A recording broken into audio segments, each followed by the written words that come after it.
Don't try. Niko na mheshimiwa Ngeno Keme. Wapi nduru shangwe vigelegele. Ndio CCM party coordinator. Asante sana mheshimiwa. Ubarikiwe sana. And ladies and gentlemen, finally, the moment we've all been waiting. 2022. Mwaka wa mabadiliko. Wapi nduru? Kura yako, kesho yako. Vigelegele. Kwa waheshimiwa wakimbia. Ladies and gentlemen. Mwaka wa ukombozi na mabadiliko. Jimi Wanjigi. Fagia. Wapi nduru? Muko tayari? Wameingia pamoja. Wameingia. Wapi nduru tafadhali?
Mimi pia kama hasija shikilia. Fagia. Maisha ni yangu. Washughulika na yako. Napendeza kwangu. Washughulika na kwako. Misi kwa mwingwi. Misipango na system. Ama siasa za kabisa. Family. Napea hasla. DJ. Wapi nduru shangwe vigelegele zake. Bwana Deputy President tunasema ni asante. Family now.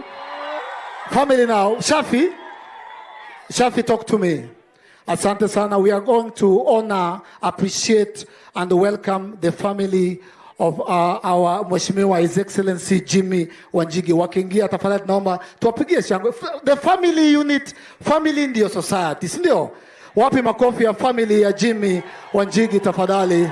Wapi shangwe vigelegele tafadhali? Wakiletwa pale kwa utaratibu tunasema ni asante. Family is everything. Tunasema ni asante. Welcome guys. Thank you very much. The beautiful two daughters, of course, wako na maina pia anawasindikiza pale. Bro, it's not a wedding. You're bringing your sister like iko sawa. DJ twende. We are a chosen generation. We've been called for to show His excellence. Unajua tuko na Studio B ambapo napewa kitu nafanyika pale nje. Studio B iko na Shafi Weru. Niongeleshe ndugu yangu. Umeniita ndugu yangu? Asante. Ubarikiwe sana. Okay, sawa. Iko sawa. Wait, nilikuwa nataka tu appreciate Deputy President, family kaingia. Tu appreciate tafadhali. Ndio amefika na sisi. Yani mnasema tuanze hapa chini, alafu twende juu. Yani hapa bottom, alafu twende up. Hapa bottom matatu.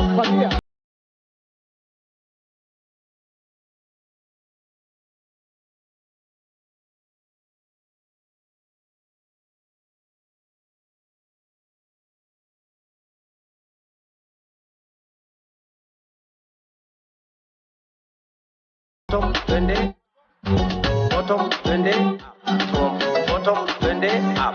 Maisha ni yangu. Washughulika na yako. Napendeza kwangu.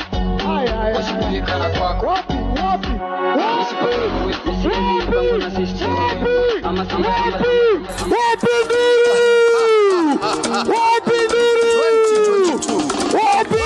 mabadiliko. Kura yako, kesho yako. Kata bila chanjanga. 2022 ni mwaka wa ukombozi na mabadiliko. Jimi Wanjigi, mkombozi na ufunguo wa mabadiliko. Kenya. Jimi Wanjigi, tosha. Mabadiliko ni sasa. Na kama sio sasa, ni sasa hivi. Tunasema mkombozi. Iko sawa. Tunasema Jimi. Tunasema mkombozi. Tunasema Wanjigi. Wakenya mnataka Ndugu zangu, dada zangu na zanguni wote, nataka kusema asante kwa ile energy mumetupea. Sasa tukianza officially, we have the candidate in the room, we have the deputy president in the room. Tuko na waheshimiwa wote hapa mbele yetu, Kate Waduguru, tuko na Isaac Mwaura, tuko na Bwana Sudi, tuko na Didimas, tuko na our gentleman from CCM. Asante sana. Munipatie one last time. Twende venye tuliria, si ndio? Twende. Safina. Safina. Nimesema Safina. Nikasema fagia wote. Ama nifanye kama preacher. Somebody tell your neighbor Safina. Tell your neighbor Safina. Tell your neighbor fagia wote. Omoka na Wanjigi. Inafaa nifungue church, ya? Hiyo ngoma nimesikia imechezwa ni Mheshimiwa Deputy President ni ameimba. Hiyo ni yeye. Nimesikia tu sauti inasema lakini ile mambo tunasema ni bottom up. Alafu nasema dada. Ama namna gani bwana? Tuwache porojo, si ndio? Ile maneno sumu naijua. Ni ile wewe nani bwana?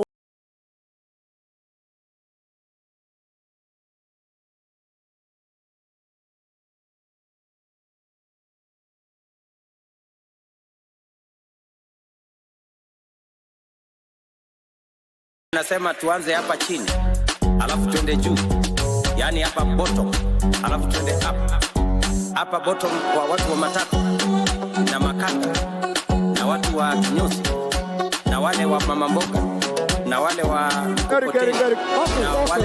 boda boda. Press. DJ, thank you so much. Before we do the prayer, lazima tuanze officially. Ndaomba tafadhali tutoe kofia kwa heshima. Kwa heshima. I think what usually comes first? Is it the prayer or the national anthem? The prayer, si ndio? Lazima tuanze na Mungu, si ndio? Let us start, wacha tuanze na prayer tafadhali. Okay, nimeambiwa venye nafaa iende. We cannot start an official event without having the national anthem. Tutoe kofia tafadhali. Tutoe kofia tafadhali. DJ.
Thank you.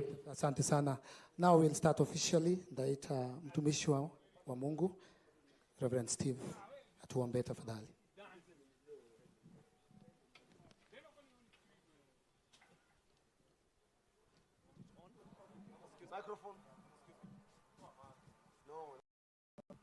God is good all the time.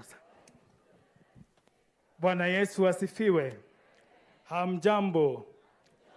We pray. Baba wetu wa mbinguni, tunakushukuru kwa wema wako na fadhili zako nyingi. Tuwasema ni asante kwa ajili ya kipawa cha kuwa hai siku ya leo. Tumekongamana hapa kwa ajili ya watumishi wako na viongozi wetu, na hasa kiongozi wetu Jimi Wanjigi, ambayo siku ya leo Baba wetu wa mbinguni anakuja kutupatia maono yake, na akitupatia maono yake Baba wetu wa mbinguni, tuamkabidhi mikononi mwako. Tunaomba wema na fadhili zako ziwe naye. Tunaomba ya kwamba pamoja na familia yake utaweza kuwatendea mema, utaweza kuwapatia baraka zako, utaweza kuwapatia kibali, na ili Baba wetu wa mbinguni wawe na kibali kitakachochoka kwako. Tuwakabidhi mikononi mwako Yehova. Viongozi wote wa nchi hii tuwakabidhi mikononi mwako. Tuwakumbuka makamu wa rais. Tuwaombea wote viongozi ambao wameingia pamoja nao. Tuwakabidhi mikononi mwako ili Roho wako Mtakatifu aweze kuwa pamoja na wao. Baba wetu wa mbinguni, wapate roho ya kukuogopa, wapate roho ya kukutii, na wao wakikutii Baba wetu wa mbinguni utaendelea kuwainua. Tuwakabidhi Safina Party mikononi mwako, uweze kuwapati kibali pamoja na wajumbe wote walioko mahara hapa. Baba yetu wa mbinguni, uwape kimbali na baraka zako ziwe juu yao. Tunapoanza mkutano huu, tunaomba baraka zako, tunaomba uanze nasi, na ili Baba wetu tukue tukijua kwamba ukiwa pamoja nasi tutakuwa washindi. Tuomba hayo katika jina la Mungu Baba, Mwana na Roho Mtakatifu. Asanteni. Tunasema ni asante, ubarikiwe. Mara nyingi tunasahau kubariki watumishi wa Mungu. Tumbariki tafadhali, si ndio? God bless you. Without any much ado, nataka to welcome all our delegates. DJ, unanisaidia ku welcome delegates tafadhali. Welcome to the Safina National Delegates Congress 2022. Asante sana. Thank you. So I'm going to call Bwana Sheikh. Karibu sana. Assalamu alaikum. Good afternoon. Tukiomba inshallah baada kila maombi tunasema amin, au sio? So tutajiombea sote, tuombe pia, tuombe nchi yetu Kenya inshallah. Bismillahirrahmanirrahim. In the name of Allah, most gracious, most merciful, all praise belongs to Allah, Lord of the worlds, the most compassionate, the most merciful, Master of the day of judgment. You alone we worship, and you alone we seek for help. Guide us to the straight path, the path of those you have blessed, not the path of those who have gone astray. Ya Allah, Ya Rahman, Ya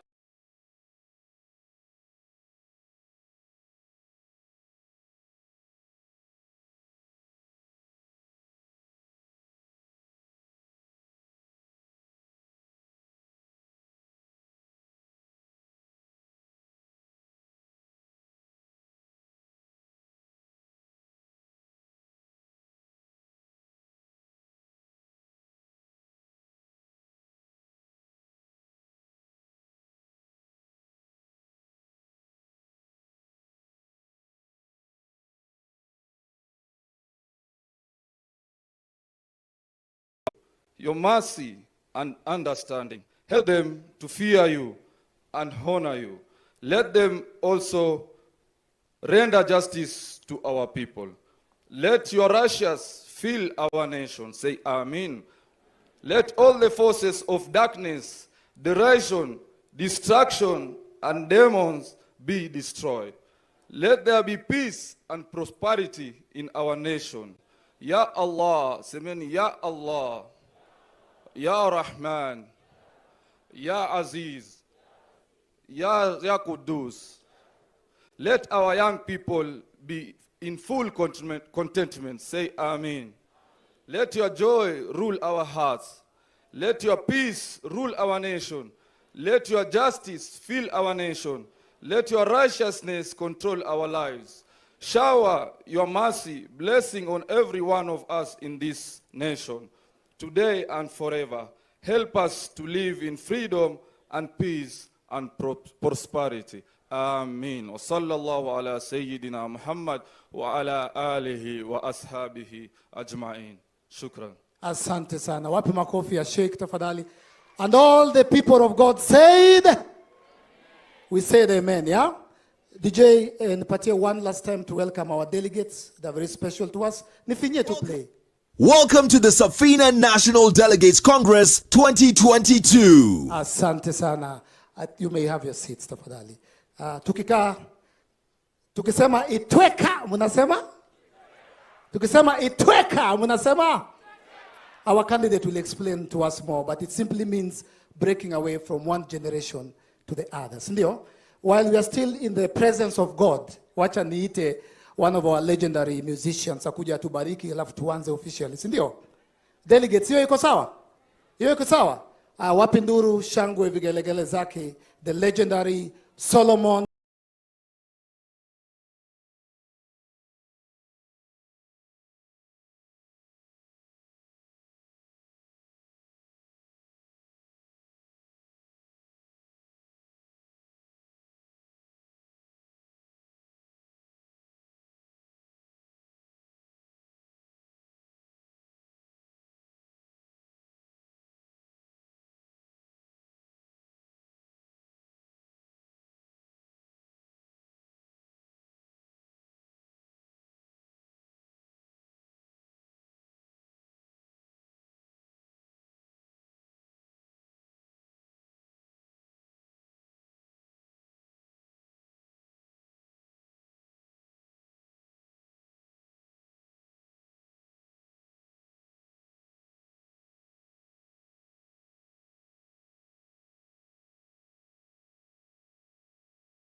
sana vigele gele gele gele gele.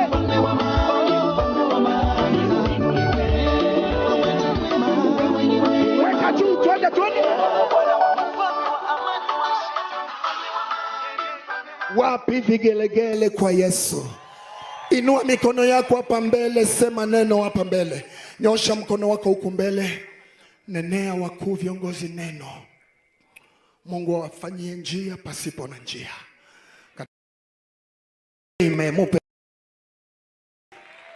This is the Safina National Delegates Congress.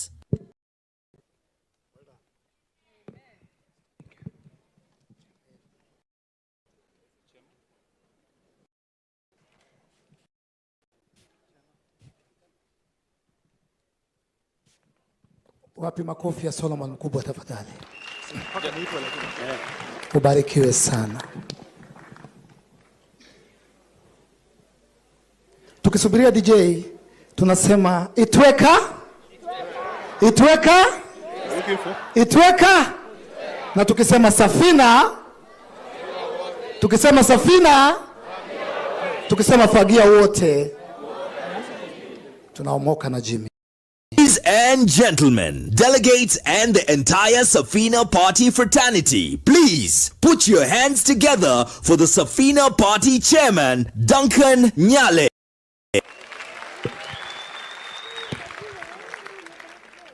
Asante sana, asanteni sana. Kwa majina naitwa Duncan Nyale, mwenyekiti wa kitaifa wa chama cha Safina.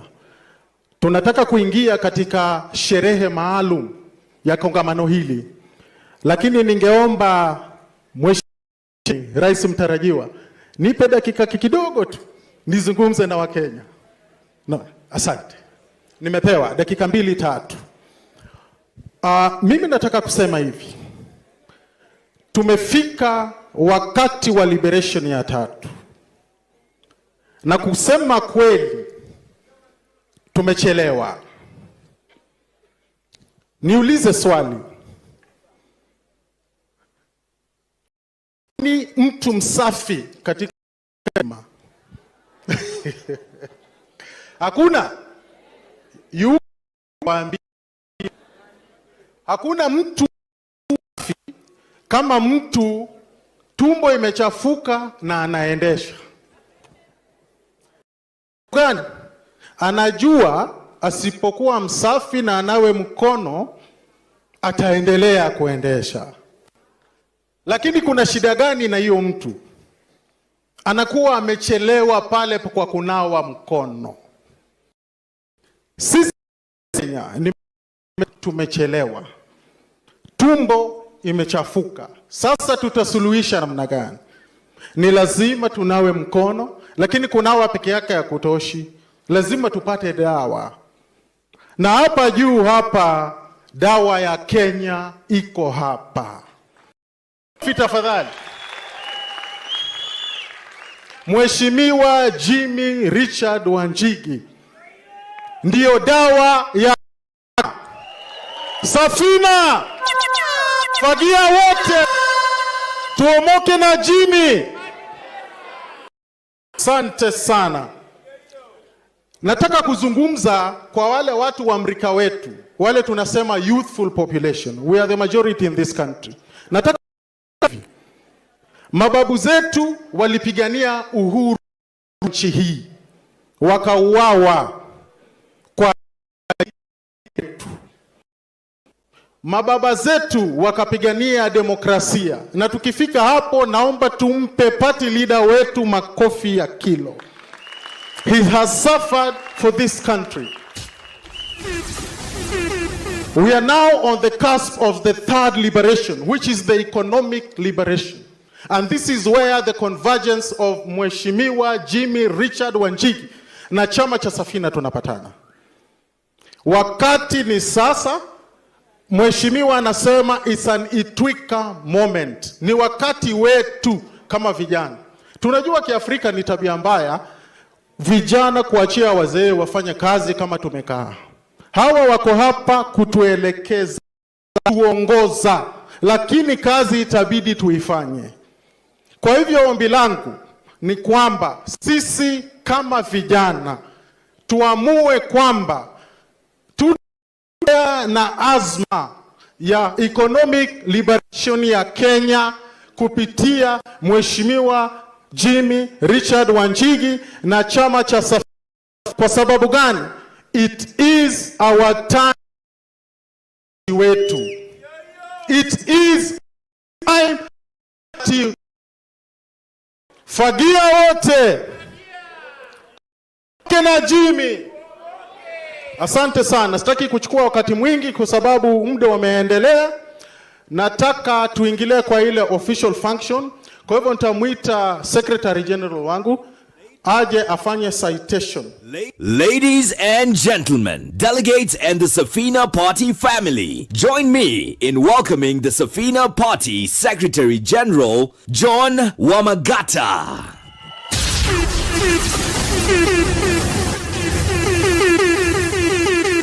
Kwa majina naitwa John Wamagata, mimi ndio Secretary General wa Safina na ni mwanzilishi wa Safina. Niliingia Safina 1994 na sijawahi change any party. Kwa hivyo mimi ni Safina damu. Na kwa jina ya kisiasa naitwa General Kaumane. Haya, sasa Article 6.1 of the Safina Constitution states that party leader shall be the presidential flag bearer of the party for the presidential election. The article further stipulates that should the party leader opt not to vie for the election of the president, the National Delegated Conference shall nominate a suitable person to be the party flag bearer. The National Executive Council received communication that the party leader shall not vie for the presidency, and further received further expression of interest to vie for the president from Hon Jimi Wanjigi. The National Executive Council met on 13th March 2022 and passed this resolution to have Hon Jimi Wanjigi vie for the presidency of Safina Party. I, John Wamagata, the Secretary General of Safina Party, therefore propose to the National Delegate Conference to adopt the resolution of NEC to have Hon Jimi Wanjigi to be the party flag bearer. Can we get a proposer and a seconder?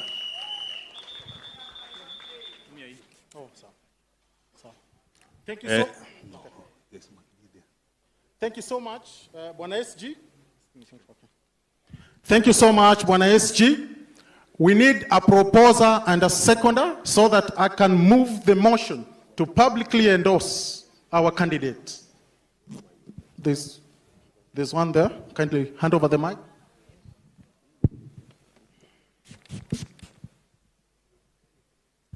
Thank you.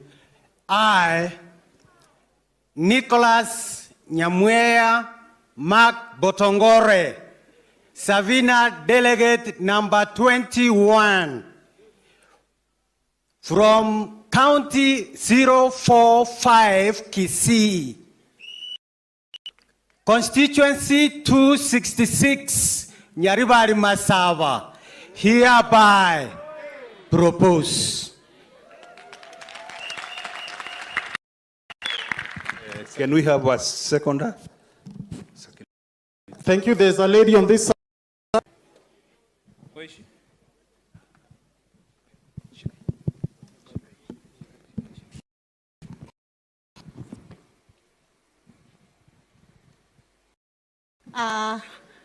Asanteni delegates wote wale wako hapa. Ninakubaliana na ndugu yangu Kisii. Sisi kama tumekubaliana, mimi nimesupport Mheshimiwa Jimi Wanjigi peperushe bendera ya Safina.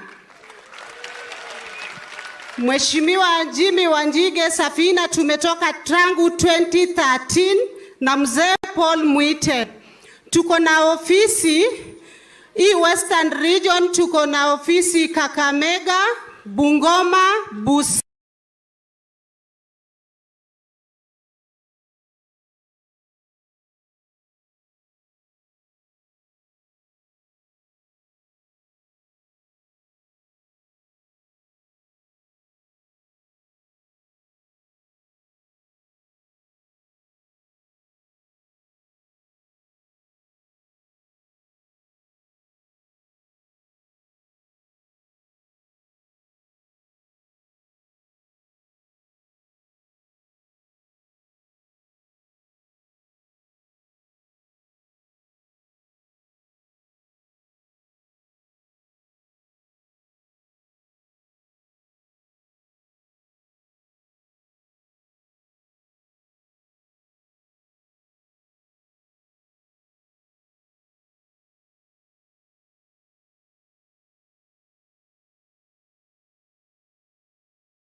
now invite, or rather welcome, a hero of the second liberation of this country, a godfather to many, political father to me and many others. Our party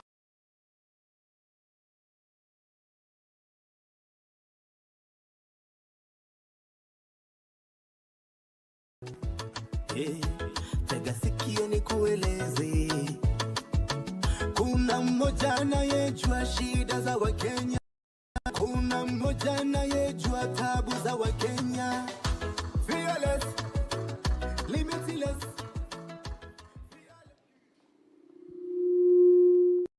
Start by thanking all honorable delegates for being able to be here at this important function. Thank you very much. I also wish to acknowledge and thank the honorable members of parliament who are with us.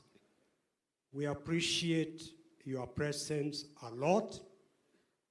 And I want to acknowledge, appreciate, and thank the Deputy President of the Republic of Kenya for honoring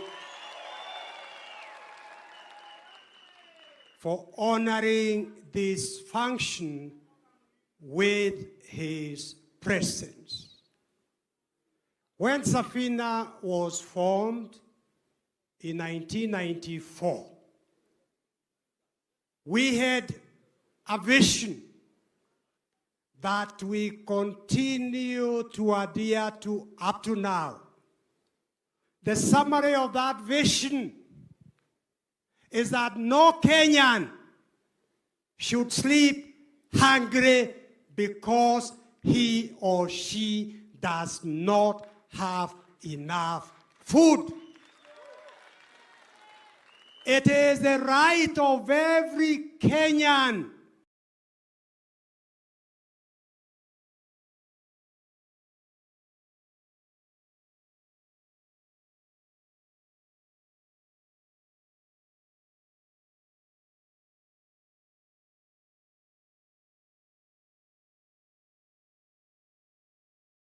vision. It is the right of every Kenyan to have access to clean water. It is the right of every Kenyan to have access to affordable health care, to have access to affordable education for their children. In a word, every Kenyan deserves a chance. That is our vision. When you look around, even the middle class, the engineers, the doctors, lawyers, they are struggling to sustain their families. It is not the way it should be. University lecturers are struggling to buy a car to pay house rent. The first liberation before 63 attained liberation. We became independent. The second liberation, for which many of us sacrificed and suffered for, achieved the 2010 Constitution. This third liberation that is beginning now is to liberate Kenya economically and socially. We want every Kenyan to live in dignity and free from want. Every Kenyan needs a decent house to live in with their families. That is the vision we have.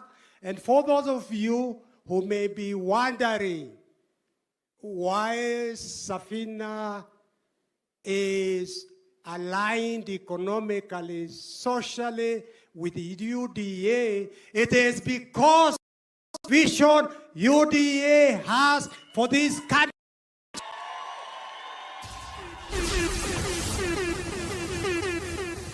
is identical to Safina's vision for this country as far as socio-economic policies are concerned. On behalf of the party, I want to say in the presence of the Deputy President of the Republic of Kenya, that when Safina wins, the President said, we will invite you and UDA to come tuunde serikali pamoja. Na kwa sababu ya Mungu ni mengi, huenda ikawa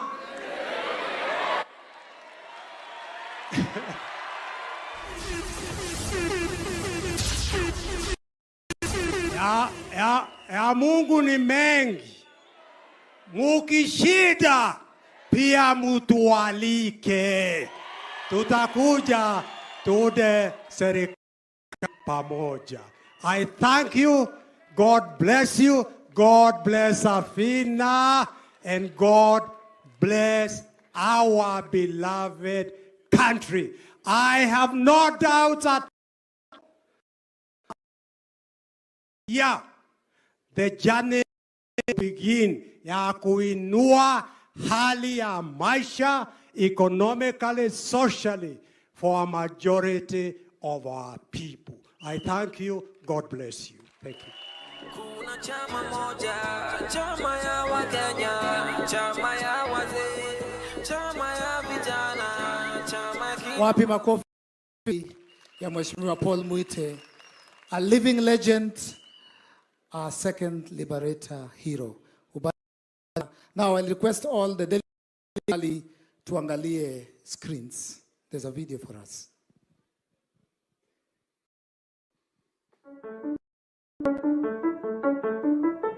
After a long struggle with the colonial powers, our beloved country Kenya was handed over to us at independence in 1963.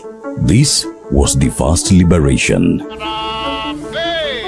Almost 30 years after our independence, Kenya was still under the yoke of dictatorship. We had been liberated from the colonial master, but continued to suffer under the single-party rule. A second liberation was overdue. We saw young Turks and champions of liberation, among them the late Dr. Richard Leakey and Honorable Paul Mwite, Senior Counsel, joined the struggle for multipartyism. In 1991, Section 2A of the Constitution was repealed, thus allowing a multi-party system. Together with others, the duo would later in 1995 form the Safina Party. Despite continuous harassment and from the party soldiered on 1997 participated in elections and 5 parliamentary seats and several civic ward seats. The party leader, Honorable Paul Mwite, in 2013 general elections vied for the presidential seat on a Safina ticket. I entered into the presidential race in 2013 in order to encourage young people, including your children, my children, and the others, that you don't have to come from any particular family to contest the elections. 30 years since the second liberation, Kenyans continue to struggle. Kila kitu imeongezwa. Hata makastoma, kupata makastoma ni ngumu. Hata saa hii siwezi pika nyama juu nyama imekuwa bei kali. Mtu anasema afadhali akule mboga asave kidogo. Kwa serikali ya saa hii sioni hope. Tungechagua wala watu wengine maybe tunaweza kuwa na hope, lakini hao wenye wako kwa serikali ya saa hii imekuwa ngumu. Lazima ni 40 juu ni right yangu kwa 40. Ndio niweke kiongozi pale mwenye ataangalia maisha yetu. Hakuna haja ya kupeleka tu mtu huko, mtu ambaye anaangalia tu tumbo yake peke yake, lakini wananchi wa chini wanaumia. Mbozi hizi chukuliwa juu I had a D-. My question is, kwani D minus? Si vita ni vita. You don't have to get an A to go to Somalia. Mie sinichukuliwe tu na niende nioshage bana. It's loyalty. Mie la si ati mambo na pesa. Mie nataka kwenda kupigania nchi yangu. Today, about 53% of Kenyans live below the line. This struggle is real. We have lost hope. We need a savior. An economic time to everything. Fagia wote. It is an Itwika moment. It is generational leadership with significant importance as the older generation hands over leadership to the next generation. It is a new dawn. Ni wakati wetu. Fagia wote. Tuomoke pamoja.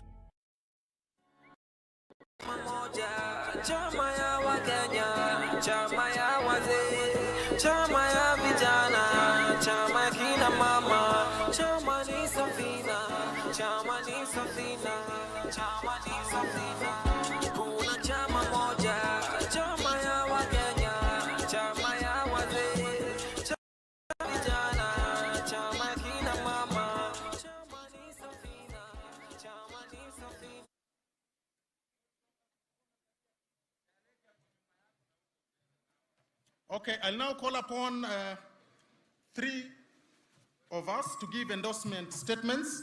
I'll start with Frederick Mwirigi. You are, please. Come. Makofi. Shemo Sili, be on standby. And Wamboi. Thank you.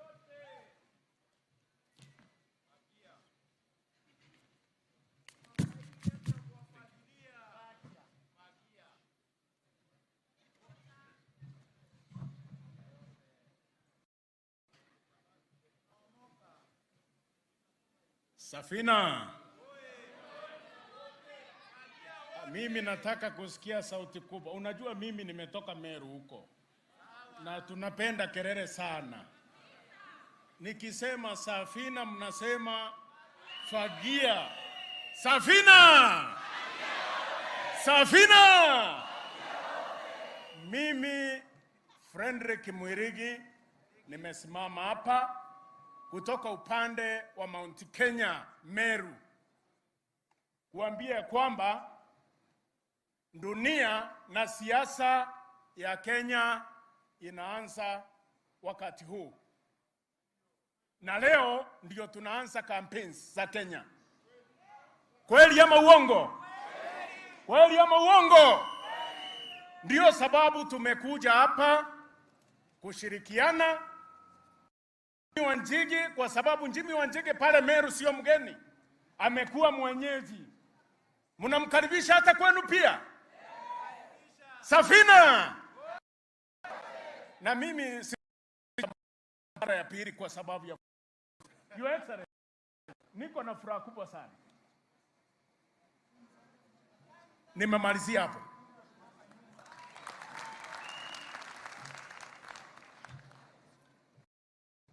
I'll now call on Shem na tafadhali be brief kwa sababu ya wakati.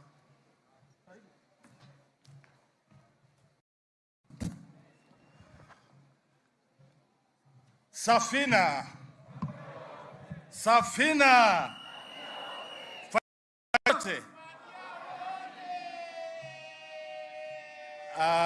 Asanteni sana. Sitakuwa na mengi la kusema leo. Yangu itakuwa ni machache sana. Kwa jina naitwa Shem Osi. Nimefagiliwa nikajikuta niko kwa Safina kwa ajili ya chama kutoka kule Homa Bay County. Munajua Homa Bay County ni wapi? Na lazima uwe mwanaume ndio ujitokeleze nje. Kwa sababu ya kwanza nataka kusema hivi, Mheshimiwa hawa presidential candidate kuja Homa Bay, sisi ndio tulimkaribisha. Sisi ndio tulikuwa nyuma yake. Sasa alipotolewa kwa chama, tukasema sasa tunabakia na nani? Na yeye ndio alikuwa na kifagio ya kufagia Homa Bay yote. Safina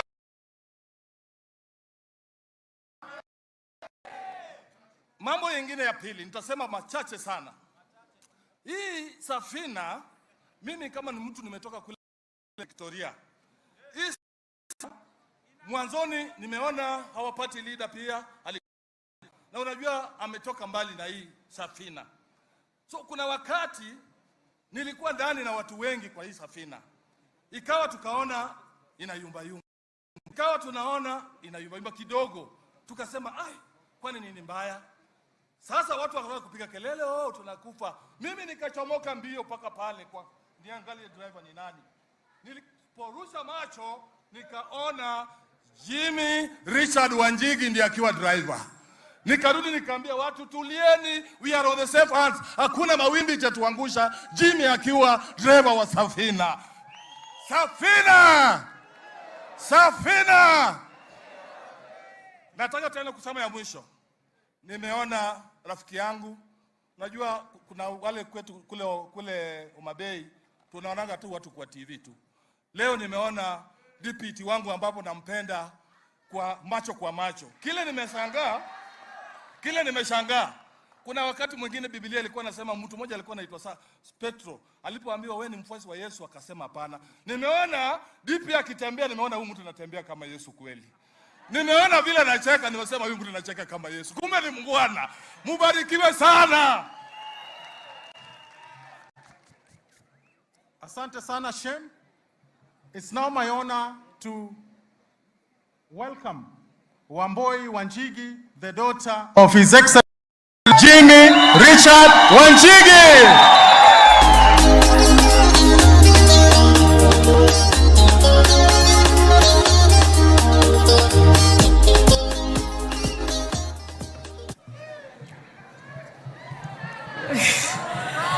The Deputy President of Kenya, Safina Party Leader, Honorable Paul Moite, distinguished guests, it is a great pleasure to be here for the Safina Party National Delegates Conference to lend support for my father.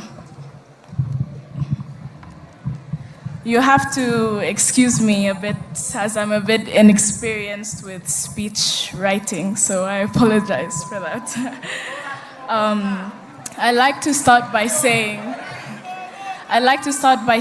that one of the greatest and most important lessons my father taught my brother and I is to always believe in our dreams and pursue it with passion. A lesson in which I see him achieving every day. My father's dedication not only to our family but to his work is one of the qualities in which I admire him the most. He has been my role model, my teacher, and my best friend. I wish you well, Dad, as you take this mantle and this quest to be the 5th President of the Republic of Kenya. It is my hope that when you ascend into office, you serve the people in true affirmation of God's will for man and woman. Every person deserves a decent life and the opportunity to live with dignity.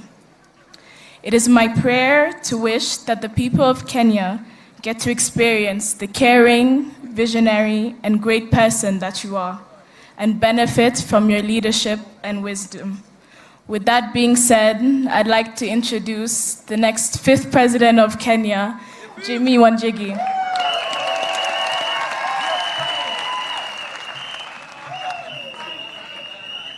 Bwana DJ, tuko na Washira ambaye atamkaribisha our candidate. DJ Washira.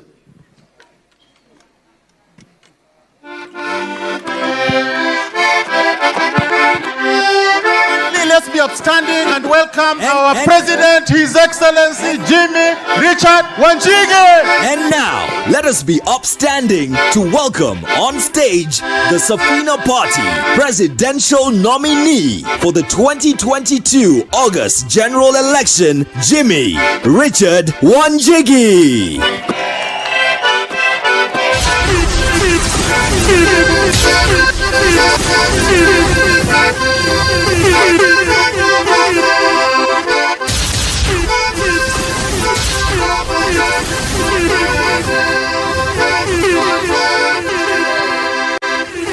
Mwenye macho ambi utazama tega sikio nikueleze. Kuna mmoja anayejua shida za Wakenya, kuna mmoja anayejua tabu za Wakenya. Fearless, limitless. Asanteni sana, asanteni sana. Please, please have a seat. Keti.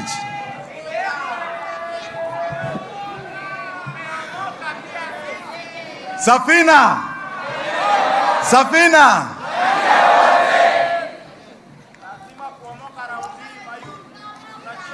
Leo ni siku ya Itweka.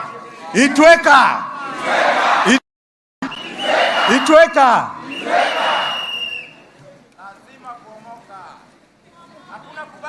My party leader, the entire party leadership, my great family, Irene Zisa Wanjigi, my children, Maina and Wamboi, my very, very, very special guest, my friend, my longtime friend and bosom buddy, William Samoei Ruto.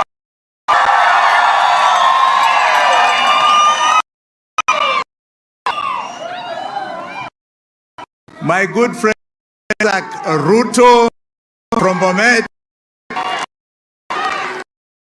My good friend Rigathi Gachagua from Madera.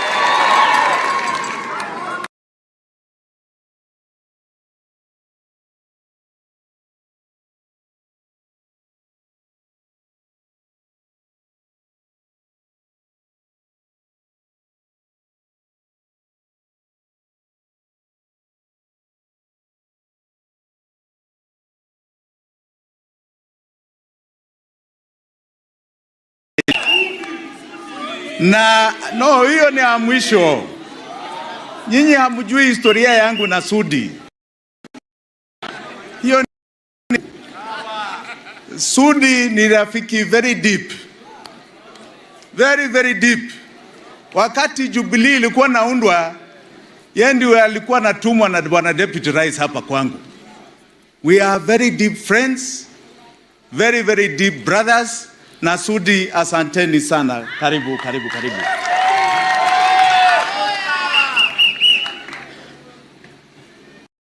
I want to thank the delegates and party members for the honor bestowed on me as the presidential candidate. With humility, I accept the nomination. Asanteni sana.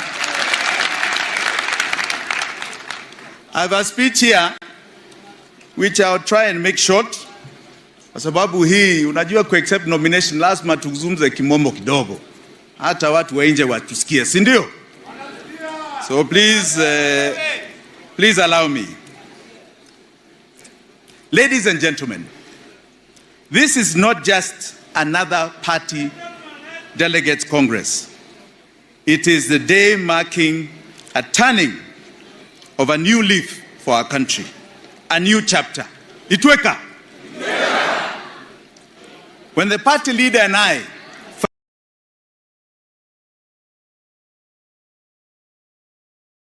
first discussed my joining Safina as the proposed president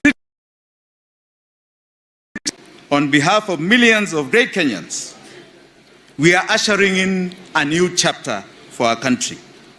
I accept this task with deep obligation, unshakable resolve, and complete dedication, all the while being aware of its burdens and decisive importance. Together, we will build a firm foundation. Our goal is very clear. We are an instrument of transformational and systemic change. We are ushering in Itweka, a break from the old order of personalities and greed for power. It is our resolve to give our country a different leadership, to cement a progressive, irreversible gains in our governance and institutional arrangements. The system must be reset to ensure no one is left behind. Every Kenyan, every community, every corner of this country must enjoy the of our individual and collective sweat.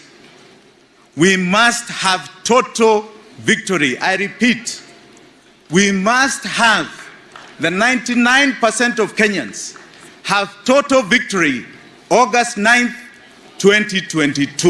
Itweka.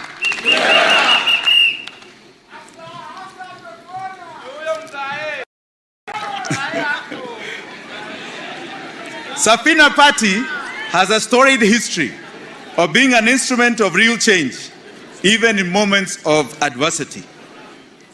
I stand for the presidency of this party to create an alliance of all Kenyans. And I want to read something, because one question I have had throughout is, why are you doing this? Wewe Jimmy unakaa mzuri, sasa unataka nini na siasa? Why are you doing this? I want to be categoric. Categoric. Wajua, when you reach my stage and age, you understand fully what Itweka moment is. In every man's life, there comes a moment when one must search for a cause, a work, an ideal under which he must give himself. Whether he says yes or no is a challenge to be determined in the future. There comes a moment when we become tired of trying to fill a bucket that is leaking. From inside, as we must get a new vessel. There comes a moment in a man's life when, to get where we have to go, where there are no doors or windows, we must walk through walls. There comes a time in a moment of a man's life when he must choose to stand or run. A moment when you must look up the bench and you have to say to yourself, can't anybody play this game better? And you realize that you must be the one. There comes a time when a decision by a man to get into the arena has often been made by the difference between the greatness or mediocrity of a nation. That is why I am in this. The system is rigged and is broken. It is for the very few. There was a time, as you saw here, my party leader stood up from his offices in Electricity House. He was one of the most successful lawyers at the time. And he came out of his profession to risk his life to fight for the human rights liberation, second liberation, which we have today. Kenneth Stanley Jindo Matiba is another one such hero. This is not necessarily done by the people who are in politics. It takes all of us, especially the young people I see here, to say this time we are going to be involved. No matter what, it is our time, it is our lives.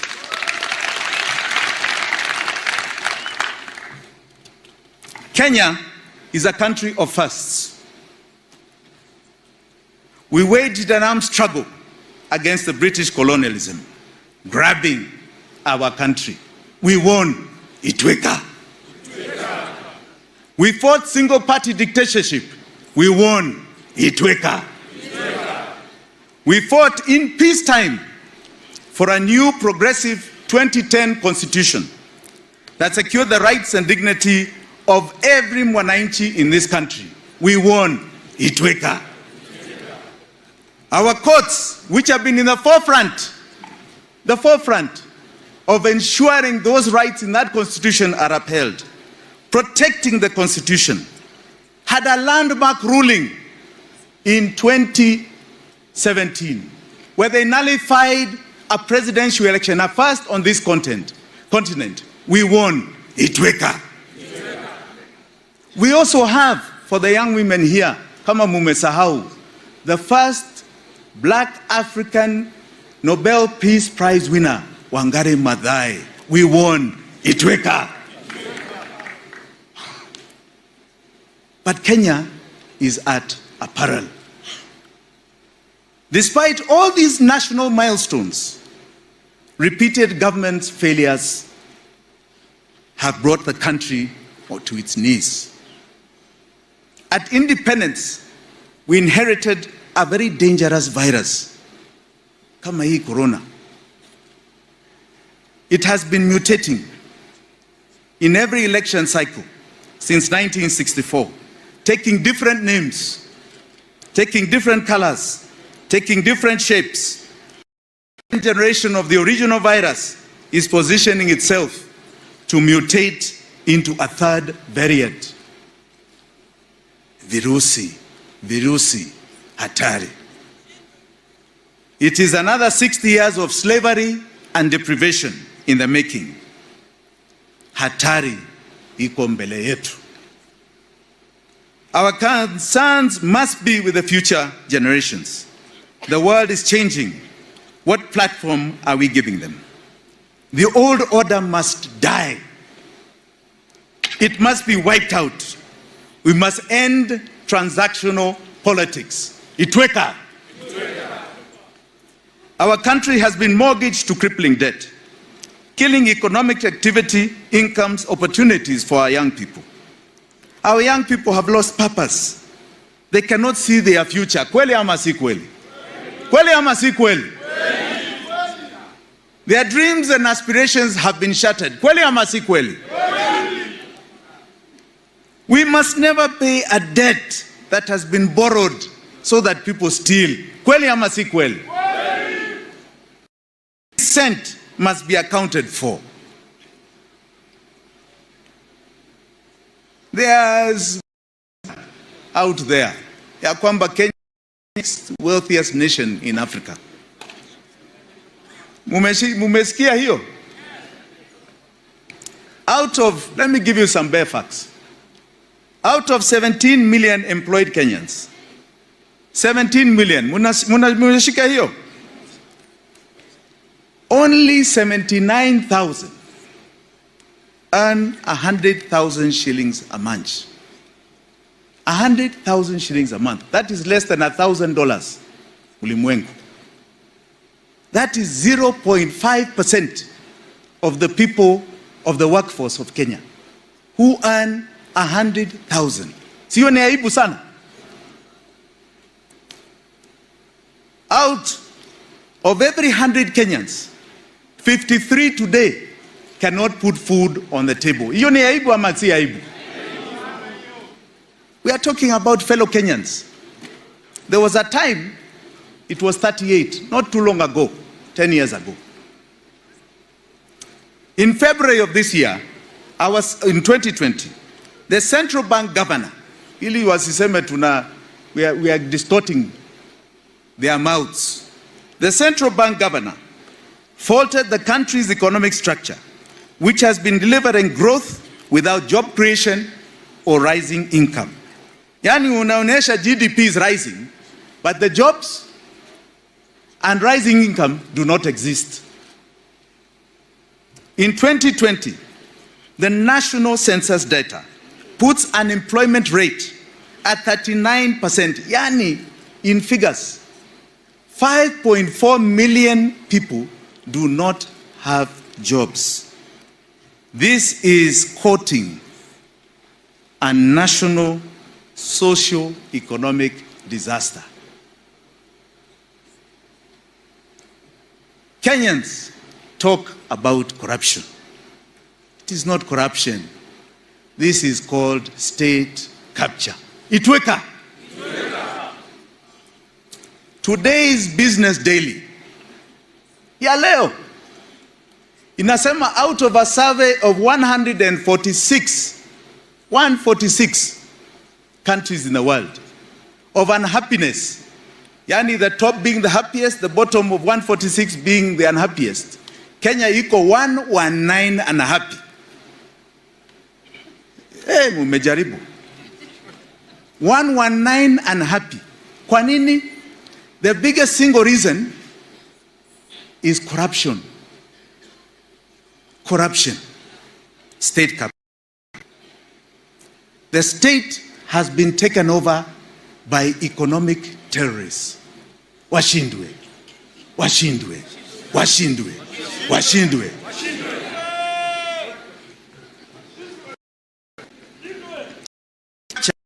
Has not only suffocated Kenyans, it has made it impossible for our small businesses to thrive and grow. It has captured and stolen our health, our education, our livelihoods, our social security. It is parasitic, predatory, virus, virusi. It is cruel. It has no human face. We have suffered the chain of governments and leaders who do not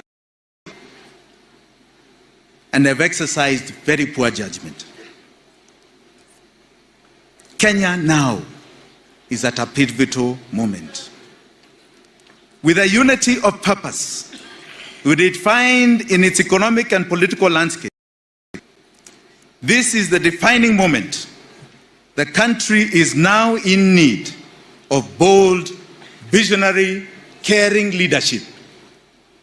Caring leadership. Itweka. Itweka. Itweka. Itweka.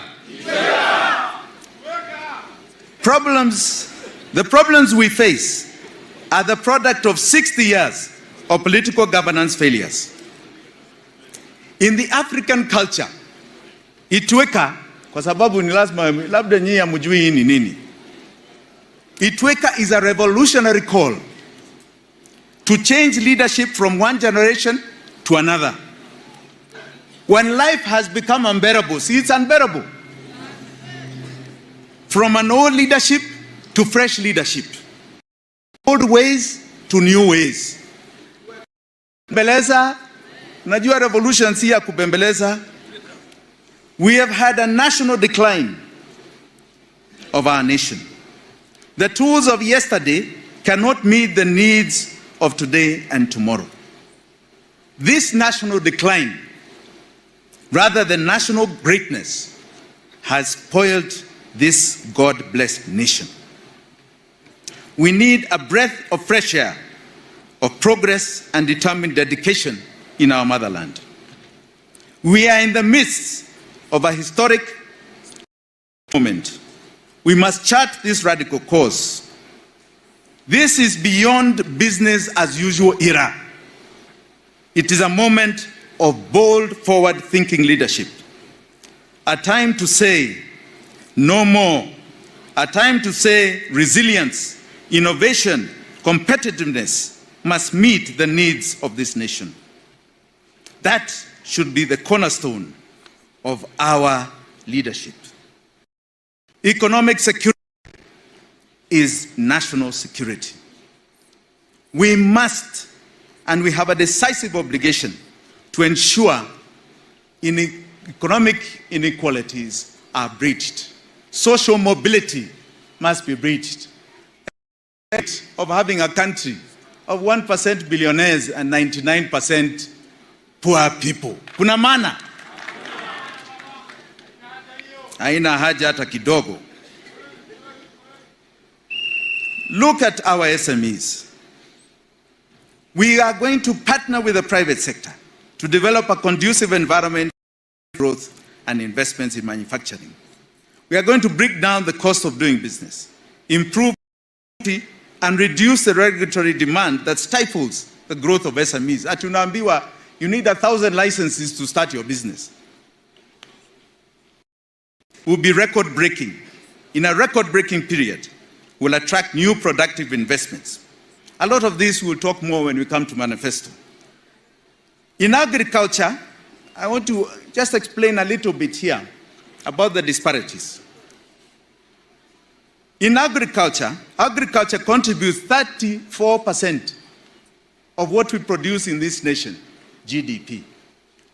Lakini ni vizuri mjue, kwa hela to the exchequer, it is only contributing 2%.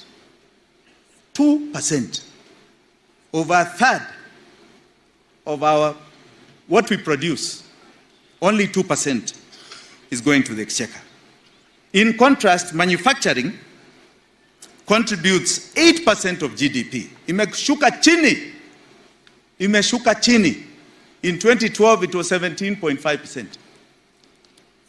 And contributes 17.5% of revenue. Umeshika hiyo. Na Deputy President, najua huku kwenu ni majani chai. Na majani chai nachaka mjue, si mnajua ketepa? Si mnajua ketepa?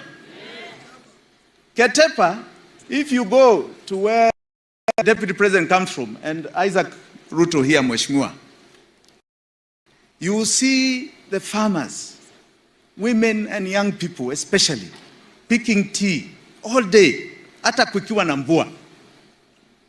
Hiyo ketepa chai goes through a little process in a factory hapa Kenya. Lakini what you don't know ni ya kwamba hiyo chai inaenda Ulaya, inaenda Dubai. From Dubai, it comes back in a tea bag ambayo nyinyi mnanunua hapa. Na imetoka hapa. Ketepa tea, none of it is manufactured here. That is how sad this story is. Very sad. Cheap and reliable energy must be a key driver for economic productivity and competitiveness. We guarantee energy supply, green energy, competitively priced, economically friendly, and meeting a basic requirement for competitive economy. Our energy will be focused on 4 objectives: secure, plentiful, diverse energy supply, robust, reliable infrastructure, competitive and stable energy pricing. We will aggressively pursue opportunities presented by the global decarbonization agenda, including green hydrogen and its derivatives. An efficient and effective transport system is vital for this economy. And let us get it. Najua kuna watu ambao they like to show up.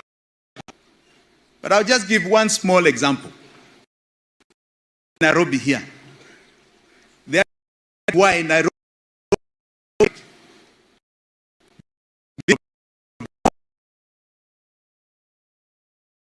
iko ndani katikati Nairobi. So government services, everybody. The second ni transit, matatus. Ukitaka kutoka hapa Bomas kwenda Embakasi, you must go to town, unabadilisha matatu, unashika ingine. Hapo ni kweli ama si kweli? That congestion causes that traffic. Instead of building a highway in the middle of the city, all we are going to do simply in hivi is do ring roads. Si mnajua ring roads? Ukiwa hapa, ukitaka kwenda Embakasi, you don't need to go to town, unaenda tu. Ukitaka Westlands, iko upande huu. Ring roads solve traffic problems. In China, there's a place called Shanghai. Umeshasikia huku? Huku Shanghai, iko na watu 18 million. Hakuna jam. Hakunanga jam. 18 million. Jam saa 3 asubuhi na saa 6 usiku is the same. Kama kazi yako iko 15 minutes away, it is 15 minutes away saa 3 asubuhi ama saa 6 usiku. Umeshika hiyo? Life is the same throughout the day. 18 million people. Sisi ni watu wachache hapa, 4 million. Si tunaweza? Itweka.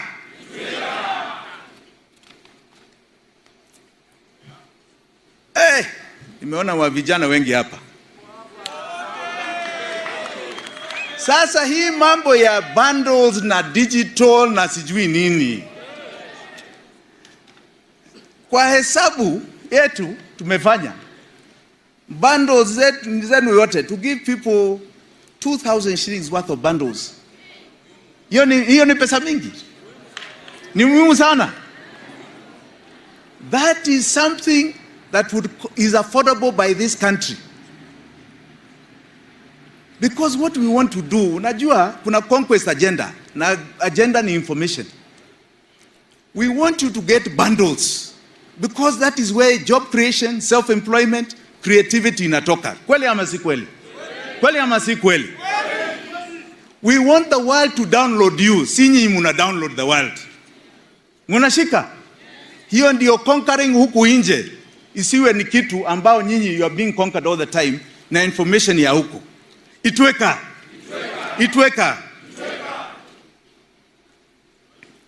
Hii kitu ni very long. I don't know why they made it so long here. I think I'll give my speech. I want to articulate, kwa sababu the speech is very long. I want to articulate something that's very touching to my heart. You know, we are a country that must today, and from today on, say, you cannot be happy when you see your fellow Kenyan hungry. Wajua kimila za zamani, your neighbor never went hungry. The other day, I saw a truck ya food relief ambao ilikuwa imeoverturn hapo Roysambu. Mliona hiyo? And I saw people in Roysambu going for that food. Na ujue hiyo chakula inaenda kwa wengine ambao hawana. But they are so hungry, na ni hapa tu Nairobi. Hapa. We cannot talk about the pride of a nation when our people do not have anything in their stomachs. Kweli ama si kweli? We cannot. Indira Gandhi in India said the pride of India will only be returned when there is nothing like famine, when there is nothing like a hungry Indian person. And when she did her green revolution in India, today usikii muhindi ambao ana njaa, unamsikia? You cannot even imagine. Those were world headlines just about 30, 40 years ago. Now, the population of that country, not even the landmass of Africa, the population of India is 1.3 billion. Na kuna mtu anaenda usiku nyumbani kilala na njaa. Wapigie makofi wale.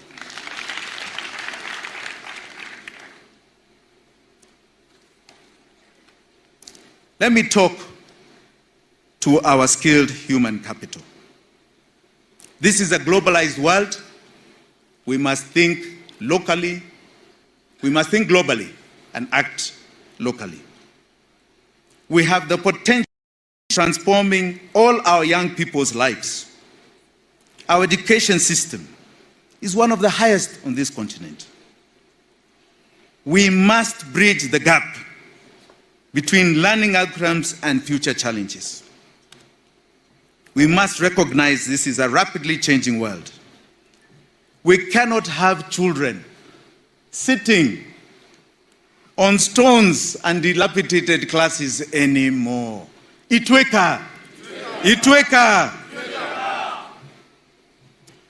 To the youth and women of this country, I want to talk to you with my heart. Gender parity and youth inclusion is a fundamental principle of sound governance, fairness, and equity. We will advance gender equity, women empowerment as part of our broader commitment to inclusive economic growth. There's a fair chance for everybody to have their share of our national cake. You are the young people, 76% of the population of this country. Itweka.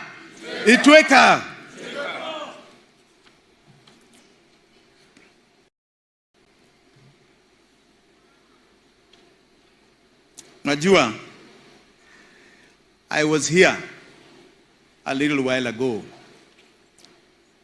when ANC party leader launched in my good friends what he called an earthquake moment. I want to give you the significance of the ark. The significance of the ark. We have committed that this is now the period of economic revolution.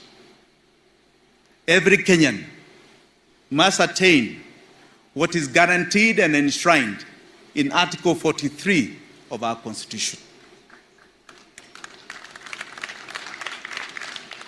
Your social and economic rights guarantee the following. Amuskize, yani iko kwa katiba. Guarantees food in your stomach. It guarantees and says you have a right to education. You have a right to water and sanitation. You have a right to health. Let nobody act as though they are doing you favors kupatia hiyo nyinyi. This is not about favors. It is your right. It is your right.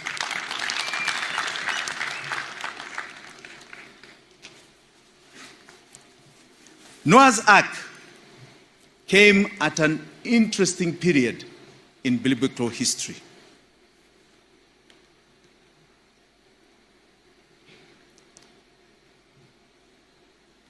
Noah was 600 years old. God released the rains that lasted 40 days and 40 nights, causing the floods. Noah and his wife and sons and their wives, along with animals, were taken aboard the ark. They were spared the flood and survived.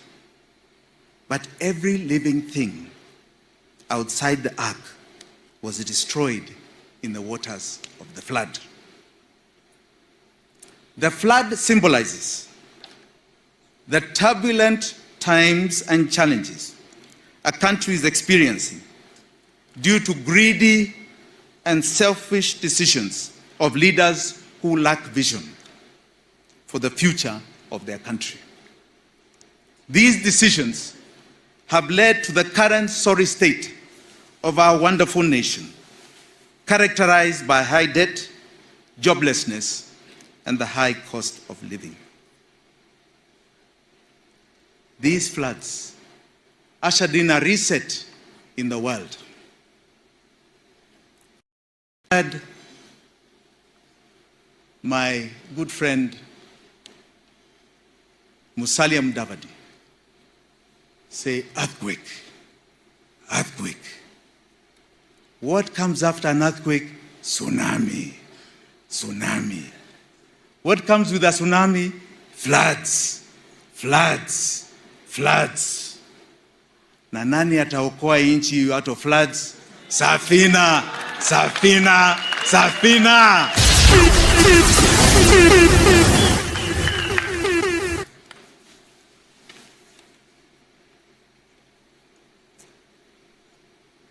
Let me announce here today that those who have played a part in the destruction of the rule of law, the economy, and the livelihoods, one day will be brought to book and held accountable. Itweka, Itweka. We can no longer stand by and watch passively. The current social contract that has failed and collapsed.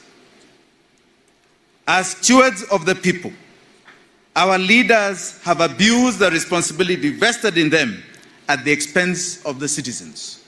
And they are trying to find their way back. A new social contract and covenant must be established in Kenya. Move forward to greatness. I conclude. Our social contract and mine. We are committed to renew the social contract for the people of Kenya. Itweka. We will rebuild and social from the past. Itweka. We commit to strengthen governance and accountability for the sake of present and future generations. Itweka. We commit to take the time to rebuild our country after the flood of corruption and inequity. Itweka. We will undertake to ensure that each and every Kenyan exercises their right to live a decent and dignified life as enshrined in Article 43 of our Constitution. Itweka, Itweka, Itweka. Asanteni sana. Demo version. Fagia. Demo version. Jimmy, fagilia wote. Fagia.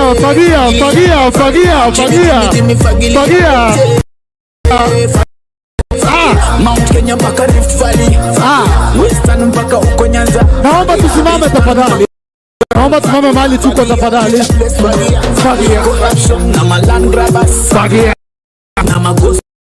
Fagia. Wale wote wanaleta fracas. Fagia. Fagia kila place fagia. Fagia. Jimmy fagilia wote. Fagilia. Naomba tafadhali tutoe kofia. Tutoe kofia za fagia. Fagia na kofia. Fagia na kofia. Mpaka uko Nyanza. Eastern mpaka Senturo. Fagia kila place fagia. Fagia. Corruption na fagia. Wash na maghost workers. Fagia. Wale wote wanaleta fracas. Fagia. Fagia kila place fagia. Fagia kila place fagia. Wapi makofi ya Mheshimiwa Steve Mbogo tafadhali. Asante sana Mheshimiwa. Microphone yako. Asante. Haya. Wapo. Safina. Now I want to teach you how it goes so that tunaenda pamoja. Si ni kweli? Nikisema Safina, unasema fagia wote. Nikisema fagia wote, mnasema tuomoke pamoja. Nikisema tuomoke pamoja, mnasema kwa njia safi sana. Sawa sawa? Haya, twende. Safina. Fagia.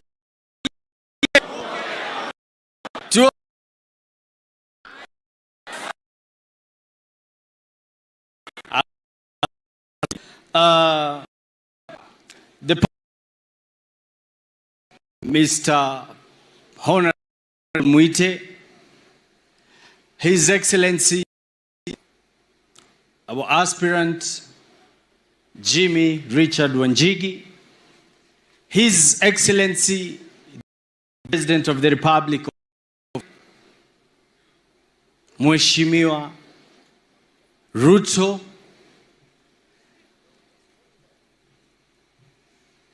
on my right, Her Excellency Nzisa Wanjigi,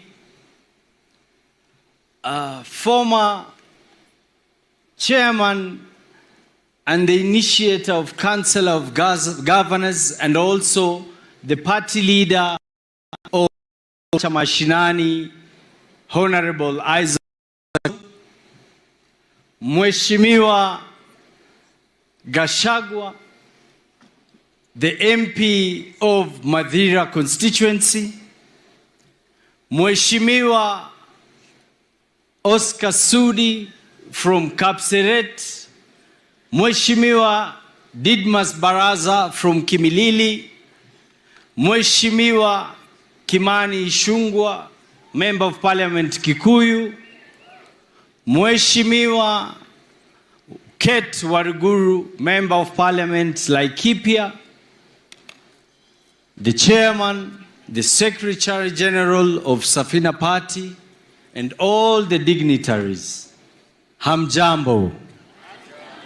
Pamoja with the beautiful delegates and the beautiful Kenyans in the house. Hamjambo. Now I take this opportunity to welcome you and tell you that the journey to change has begun. It is said that change is inevitable. And if you cannot change, change will change you. So I want to take this opportunity to recognize also the leaders, the delegates from all the regions. Maybe we will just wave. We have leaders from the coastal region and people from coastal region here, the delegates. Asante. We have upper and lower eastern Nyumba. Asante. We have northeastern Kenya. Nawaona. Mount Kenya, the people of Kenya. Asante. Nawaona. The great people of Nairobi. Nairobi. Asante. No. We have Western and Nyanza. Asante, asante, asante. Okay. Yangu yatakuwa machache. First, I will invite the leaders present. I'm sorry, I forgot to recognize the nominated Senator, Isaac Mwaura, is also in the house. Apigiwe makofi. And because of that, we will go quick because of time. I will invite, we will start with Isaac Mwaura to speak on behalf of the senators in the house. Karibu Mheshimiwa, just a quick word with the people. We keep the promise, tuomoke pamoja, omoka na Jimi, wa Kenya. We keep the promise. Safina, UDA, UDA. Thank you very much. The party leader, the presidential candidate of Safina Party, the Honorable J.W. Jimi Wanjigi, the Deputy President of the Republic of Kenya, William Samoei Ruto, the leader and mentor, Paul Kibugi, all protocols. I am very delighted to stand before you here today because this is very momentous. This journey to come to your NDC through a tweet that a Kenyan thought that Jimi Wanjigi, Isaac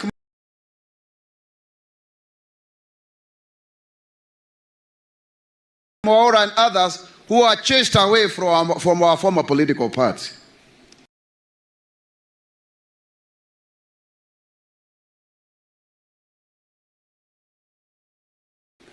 And I followed the thread, and we ended up meeting with Jimi at the NDC of UDA. We struck a chord, so much so that we left each other yesterday at 1:30 a.m. as he was preparing for this NDC. Very important note as well is for party leader Paul Kibugi, who served for 20 good years as a member of Parliament wheelchair.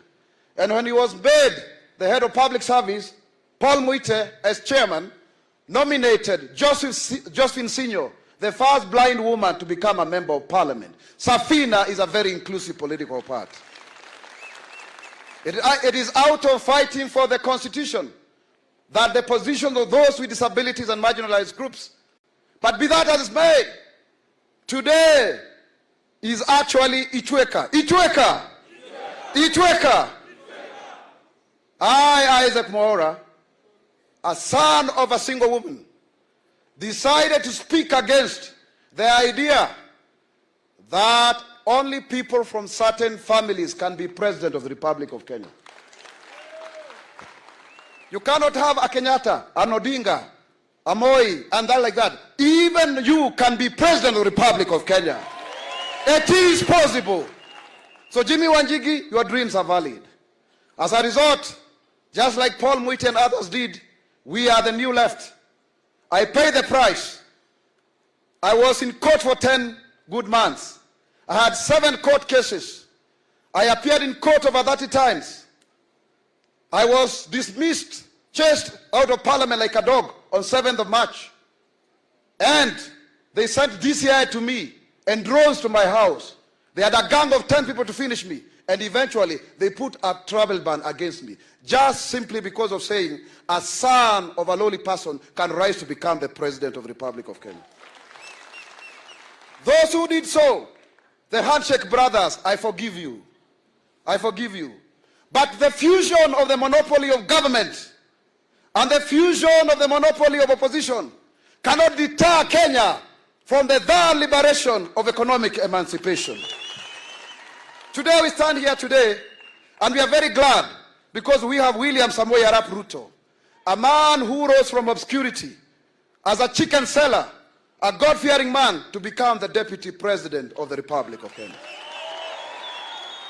His candidature emboldens all of us seated here today that we too count in this republic. Jimi Wanjigi, welcome to the Hustler Nation. Let's march together. We need your connectivity. We need your organization skills so that we can win 50 plus 1, if not 70%. You have a room. And I know that at some point you sit down with the deputy president and also agree to support him because he's the one on the lead. And I believe Safina will fall through just like Paul Moite said.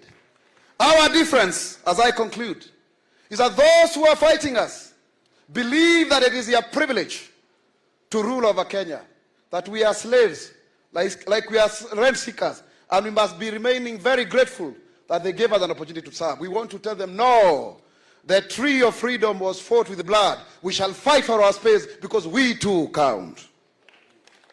Finally, they want to change the constitution because they face existential crisis. One of them was finishing 10-year term. He couldn't run again. The other one was getting too old. He's 77. Let him retire, just like Paul Moite has left Safina to Jimi Wanjigi. They stand for the constitutional change. We stand for economic liberation. They are looking for power. We are looking for empowerment. They talk about trickle down. We are looking for bottom up so that we can empower our people.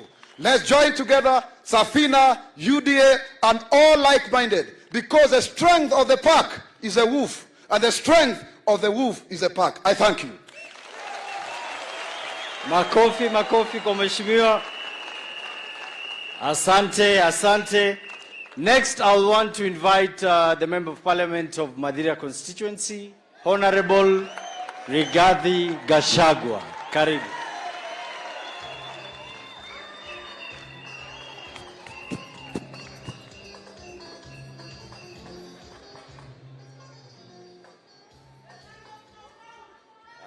Thank you very much. I want to take this opportunity to congratulate the Honorable Jimi Wanjigi on your nomination as presidential candidate for Safina. I say congratulations. It's a step in the right direction. You have been in private business.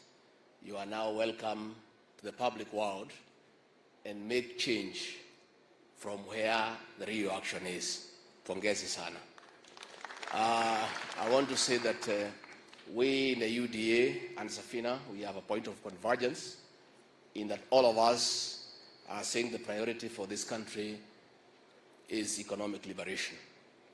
And therefore, we form a strong team, and I'm sure along the way we'll get some convergence so that we look at numbers.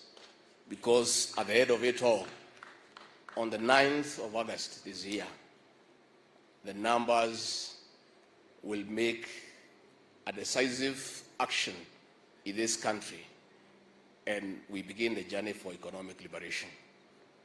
And we want to say, Jimi Wanjigi and Safina, we have a job to do with all of us in UDA to liberate this country from state capture. The economy of this country is down. All businesses are shutting down. Nobody is making profit. It's only businesses run by one family that are thriving. And this cannot be. We must free the people of Kenya from state capture. We are looking at a situation where the milk industry, through state capture, there was a deliberate scheme to monopolize that industry, where the owners of that industry from one family set the prices for milk from the farmers, and they also set the prices of how much to give the consumers. And as a result, you exploit both the farmer and the consumer. This must be brought to an end. And this country is steering at family capture. The project that is being pushed around is a deliberate scheme of family capture, where 3 families have sat down and decided that they want to rule Kenya for the next 200 years. And we have the Kenyattas, the Jaramogis, and the Mois. And these 3 families have been sitting down and saying, despite the fact that the presidency of Mwai Kibaki was the most celebrated in terms of economic empowerment, in terms of empowering the Kenyan people, those 3 families are saying that the Kibaki presidency was indeed a mistake. What should have happened is that the 3 families should continue exchanging. We had the Kenyatta, we had the Moi. They say the Kibaki was a mistake. Now we have the Kenyatta. They want us to go to the Odinga. Then we go back to the Moi. Then we go back to Kenyatta. Is it possible? It's not possible. So the people of Kenya must stand up to the planned family capture and come up with the leadership that will put the interest of the people of Kenya first. And the 3 families are not interested about the people of Kenya. It's about protecting their family and business interests. And the people of Kenya must stand up to that. So the people of Safina, as you fagia water, you need to get the rubbish you fagia. We put it in a wheelbarrow and take it to the sea. Asanteni. Asante, asante mheshimiwa. Makofi kwa mheshimiwa tena. Raundi hii naona tukijipanga vizuri, si kweli? Haya, now let me invite Mama Machachari, mheshimiwa wa Laikipia, mheshimiwa Kate Waruguru.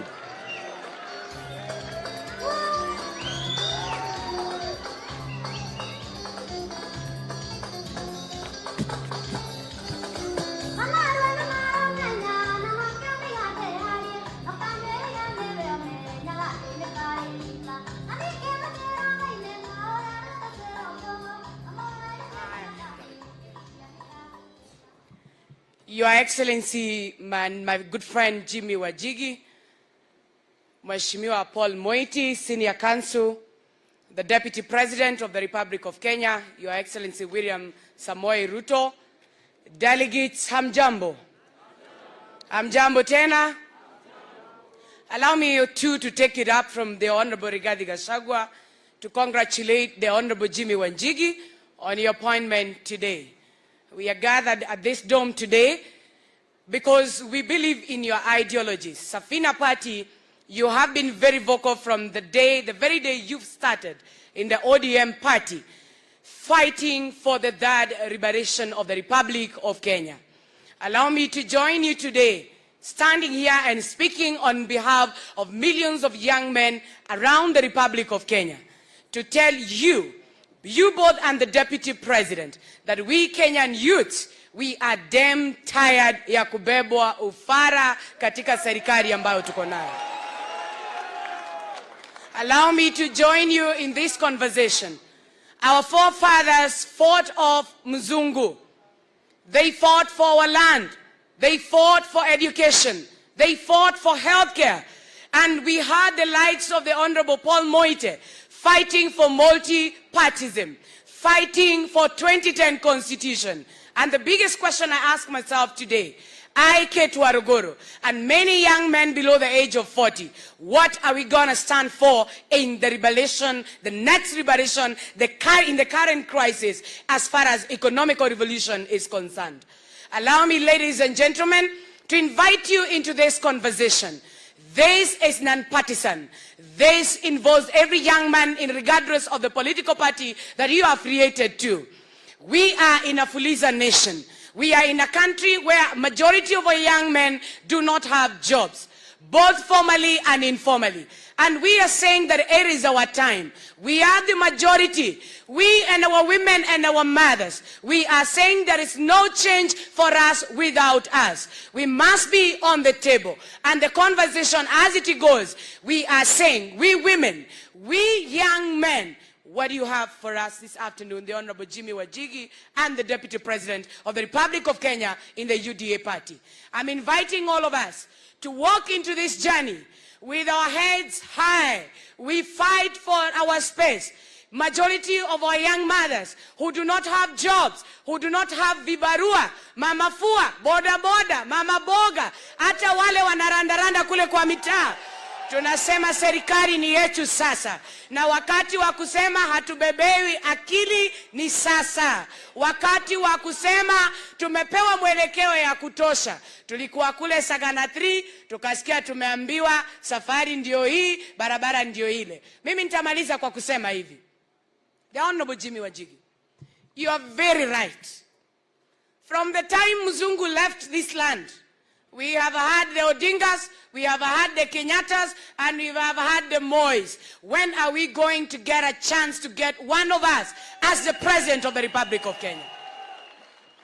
When we talk in this conversation, we do not mean that we want people to be poor so that we can celebrate you. We are saying, come as you are. If you have a heart to help, you have a heart to serve, you have a heart for change. And that is why we are saying, if it is time for liberation, then we must join in. Bring like-minded people together. The same way today we have Jimi Wanjigi, we have William Samoei Ruto, and we have other great Kenyans gathered here. And we are saying, it is Itweka, Itweka, Itweka moment. Thank you very much. Asante Mheshimiwa. And because of time, I'll invite back our presidential candidate, His Excellency Jimi Richard Wanjigi, so that he can invite the other dignitaries. Karibu Mheshimiwa.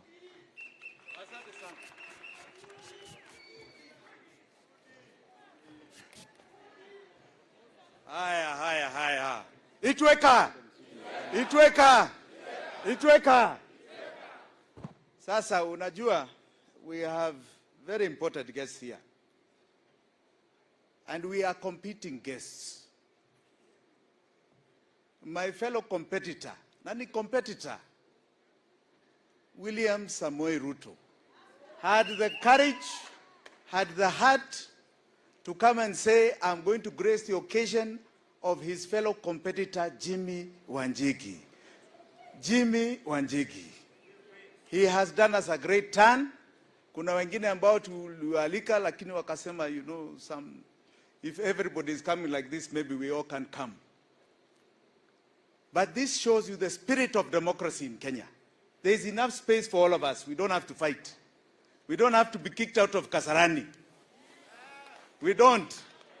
We can compete and we can shake hands as brothers and sisters of this nation. I want you all to be upstanding, to welcome, and please remember, he is the Deputy President of the Republic of Kenya. Tunamheshimu.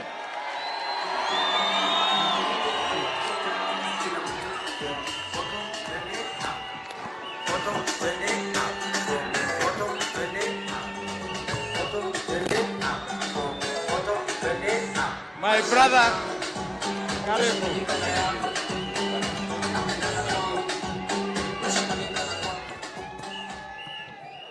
Asante sana. Safina hoye. Safina hoye. Asanteni sana. Tafadhali ketini chini. My brother Jimi Wanjigi and the Safina fraternity. I am here this afternoon to share with you this very important moment when you unveil this great Kenyan to compete in the next general election. My friend Jimi, congratulations for the honor Safina has given to you by giving you their ticket to compete in the next general election. Pongezi sana. And welcome to the competition. Competition brings the best out of all of us. And my coming here this afternoon is out of the realization that by competing, the best gets the opportunity to give us the way into the future. We have had challenges in the past of competitors who do not believe in democracy. But as I witnessed this occasion this afternoon, I can confirm that Safina, having made huge contribution to the democratic space in our country, you have presented a candidate that believes in democracy. I take the opportunity this afternoon to congratulate Safina as a party, because you leave a trail of democratic gains in our country. Our democratic space would not be what it is were it not for men and women who belong to this party, who purposefully made huge sacrifices so that Kenya can be truly democratic. To Safina Party, pongezi sana. Congratulations. Let me say two things, one about Jimmy and one about your party leader. Your party leader, Paul Muite, when I was first elected in 1997, and I came to Parliament, I was 31 then, and I met Paul Muite in Parliament. And I remember a fundamental lesson Paul Muite taught me. He told me, young man, I see you are very enthusiastic about supporting your party. But I want to tell you, the best way to support your party is to criticize it when it goes wrong. That was a fundamental lesson to me. That you must never be a sycophant. You must never support the wrong things. Then when time comes for you to say what is right, if your party is not doing the right thing, you should stand up and say so. Thank you very much, Paul Muite. That lesson has really helped me in my political journey. Jimi Wanjigi is a great friend. I have worked with him. He has done many things for me and for our team. You remember when we were in the UDA and NDC, I did disclose that President Uhuru Kenyatta and I, when we decided that we want to re-engineer the politics of our nation by walking away from what was standard, that this community cannot work with this community because of this reason and that reason. The only third person that was in that meeting was Jimi Wanjigi.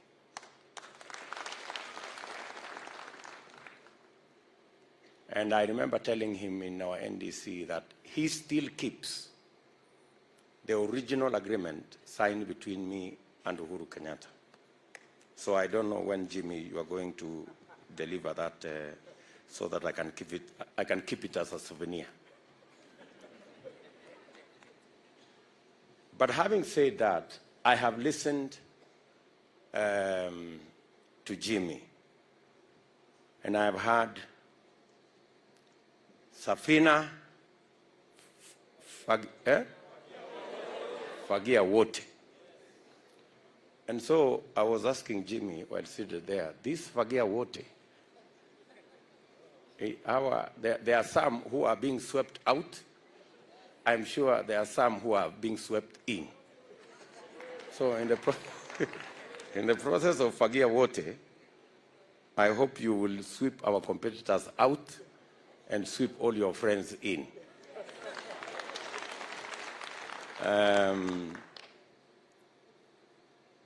Let me say just a few things.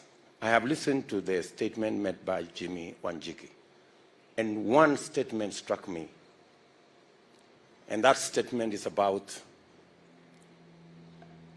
personalities versus the people. That is the statement that struck me.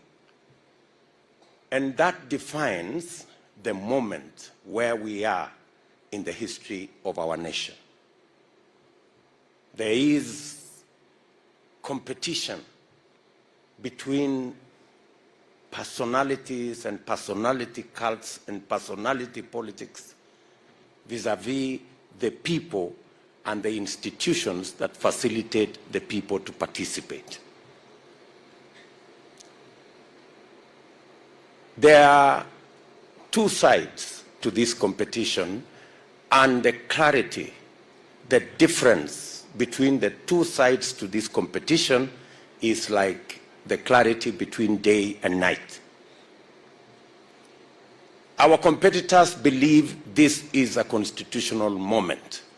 We believe, together with Safina, that this is an economic moment in the history of our country.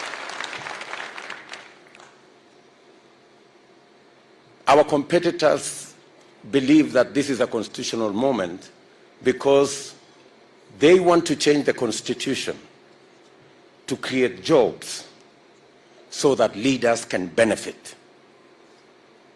We believe it is an economic moment to change the economy, create jobs so that millions of young people and millions of Kenyans can have access to jobs.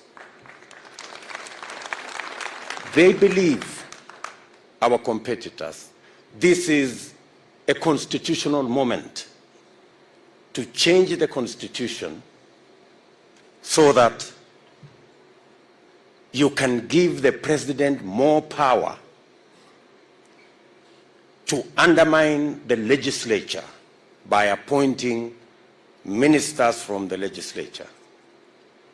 We believe this is an economic moment to create access to close to 15 million Kenyans who today, operating in the space of micro and small enterprise, they have no access to credit, and therefore their struggles are harder.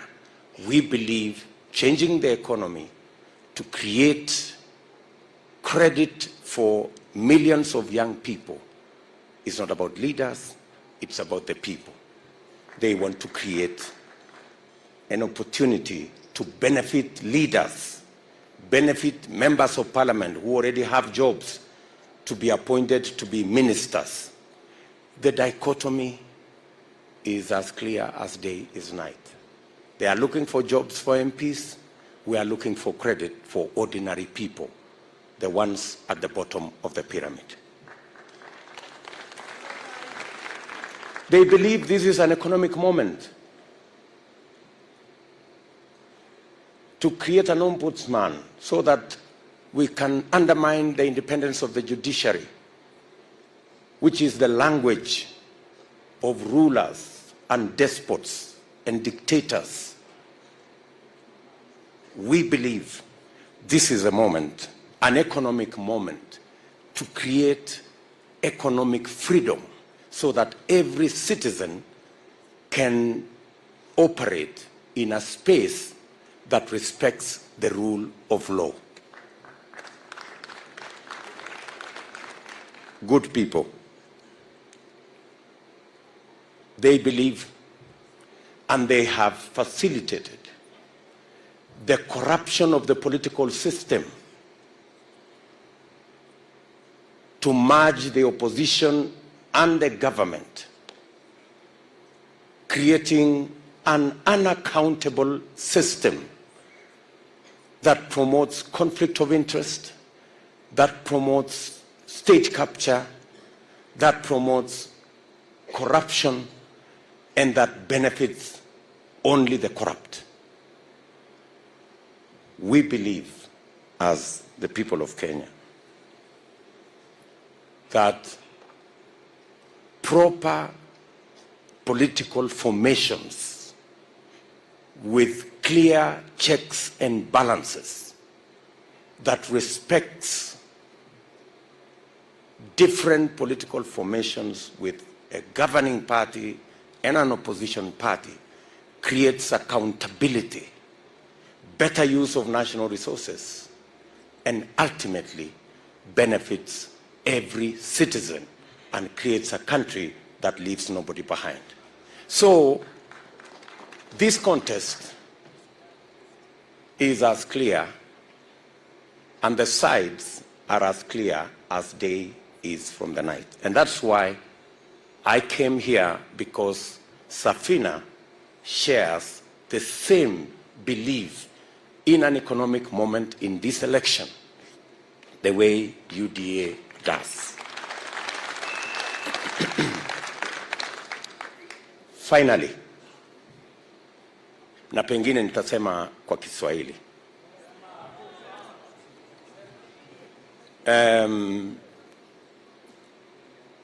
Tulijenga serikali na tumejenga reli, tukajenga barabara karibu kilomita 10,000, tukaunganisha stima watu 8.5 kufikia sasa, tukatengeneza technical training colleges, sasa tumefikisha 150 Kenya. Lakini mahali nimeketi leo, naamini serikali tunayotengeneza kwa mapenzi ya Mungu na wale wote ambao tunakubaliana ya kwamba wakati huu ni wakati wa uchumi, ni ile serikali ambayo itaweka pesa kwa mfuko ya mwananchi wa kawaida. Na njia ya kuweka pesa kwa mfuko ya mwananchi wa kawaida ni kuhakikisha kwamba wale vijana karibu 4 milioni, Jimi amesema hapa watu 5 milioni plus, out of that 5 million, kati ya hawa wa Kenya ambao hawana ajira 5 milioni, 4 milioni ni vijana.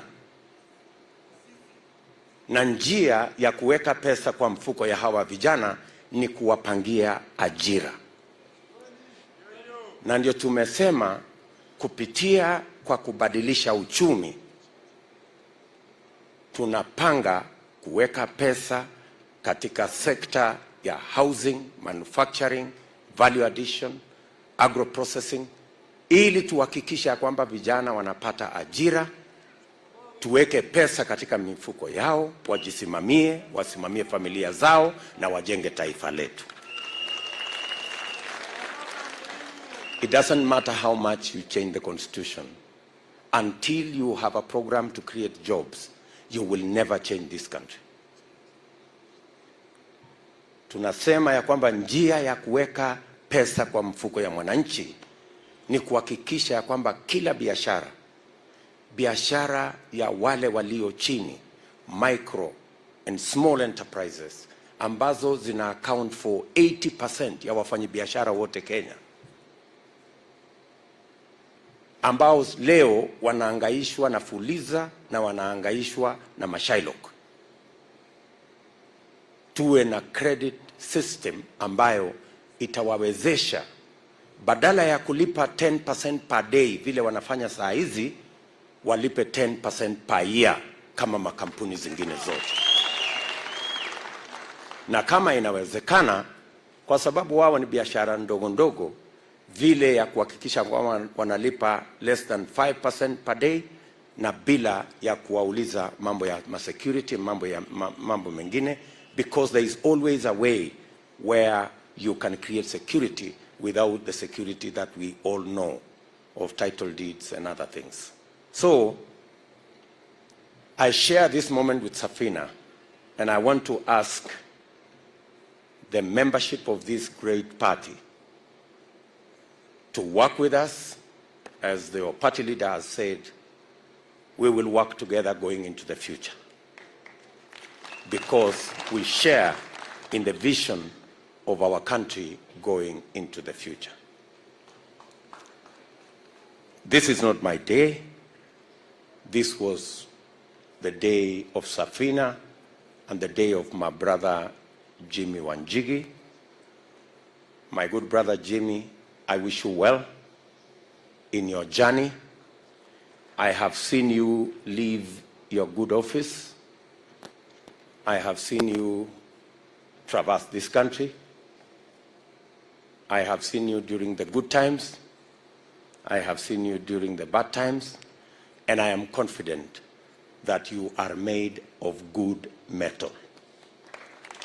Pongezi sana, my brother Jim. You are a comrade walking together into the future. Asanteni sana, and God bless you.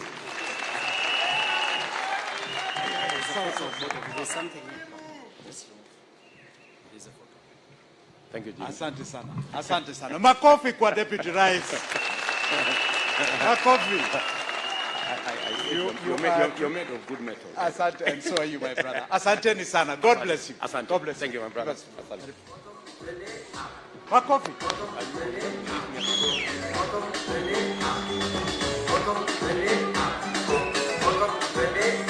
Haya. We have a party leader who is also an old friend, Isaac Ruto Mashinane.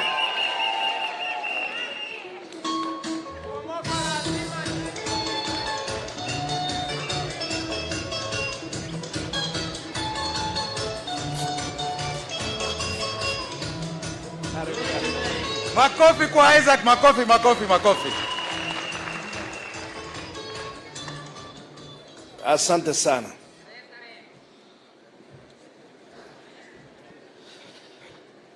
Your Excellency, the Deputy President of the Republic of Kenya, Your Excellency Jimi Wanjigi, my good friend, also the party leader, Bwana Paul Moite, a veteran fighter for the rights of Kenyans, pamoja na wana Safina, hamjambo. Hamjambo tena. You know, in mashinani we say tunataka pesa itiririke mashinani. We share the same socio-economic policies na mrengo wa Kenya Kwanza together with Safina. We believe that this country requires a shift, that we can no longer continue to have a few and the rest living in squalor. We cannot continue to allow the older generation to live on the future of the younger generation. It's quite unfortunate that we continue to borrow and squander on your future earnings. We have continued as a country also to continue to discriminate the young generation, to continue to discriminate other Kenyans, and plan our country only for the rich. We only talk about the big industry. We only talk about the employed group. No one talks about the 70% or so of Kenyans who are living outside the formal economy.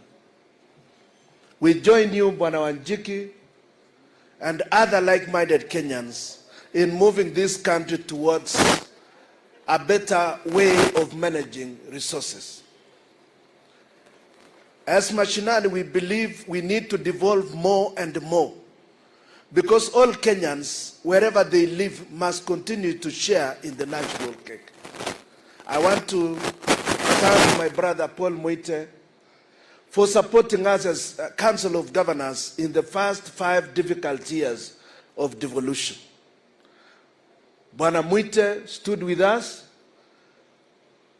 and the judiciary also delivered on major rulings to ensure that devolution was anchored both in law and in practice. I thank you very much, Bwana Moite, and your brothers, fellow lawyers who assisted us.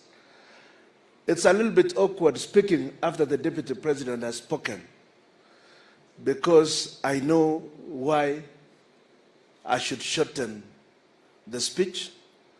I'm aware of his itinerary, and I'm not going to speak long. I only want to associate Chama cha Mashinani with the fight for a better Kenya and for inclusivity in the Kenyan economy, and in ensuring that multi-party democracy flourish in our country.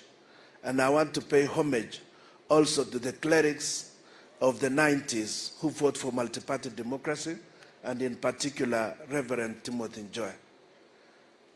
Because of their struggle, we are now living in a free country where various presidential contenders can meet together and share their vision and move together to compete without creating any friction. Thank you very much, and God bless you.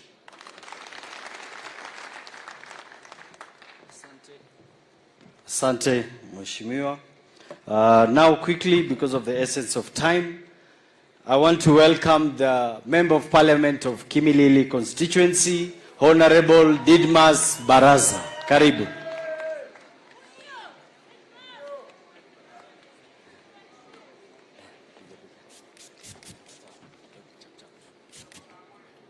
Thank you very much, my good friend. All protocols observed. I also want to take this opportunity to welcome Jimi Wanjigi to this exclusive club of presidential candidates. And I want to assure him that we in UDA, we value friendship, and we believe that if we work together, we will be able to fight the enemies of this country, being unemployment, bad governance, especially where individuals walks to KEMSA and picks billions of shillings, the money that was supposed to assist this country fight COVID-19.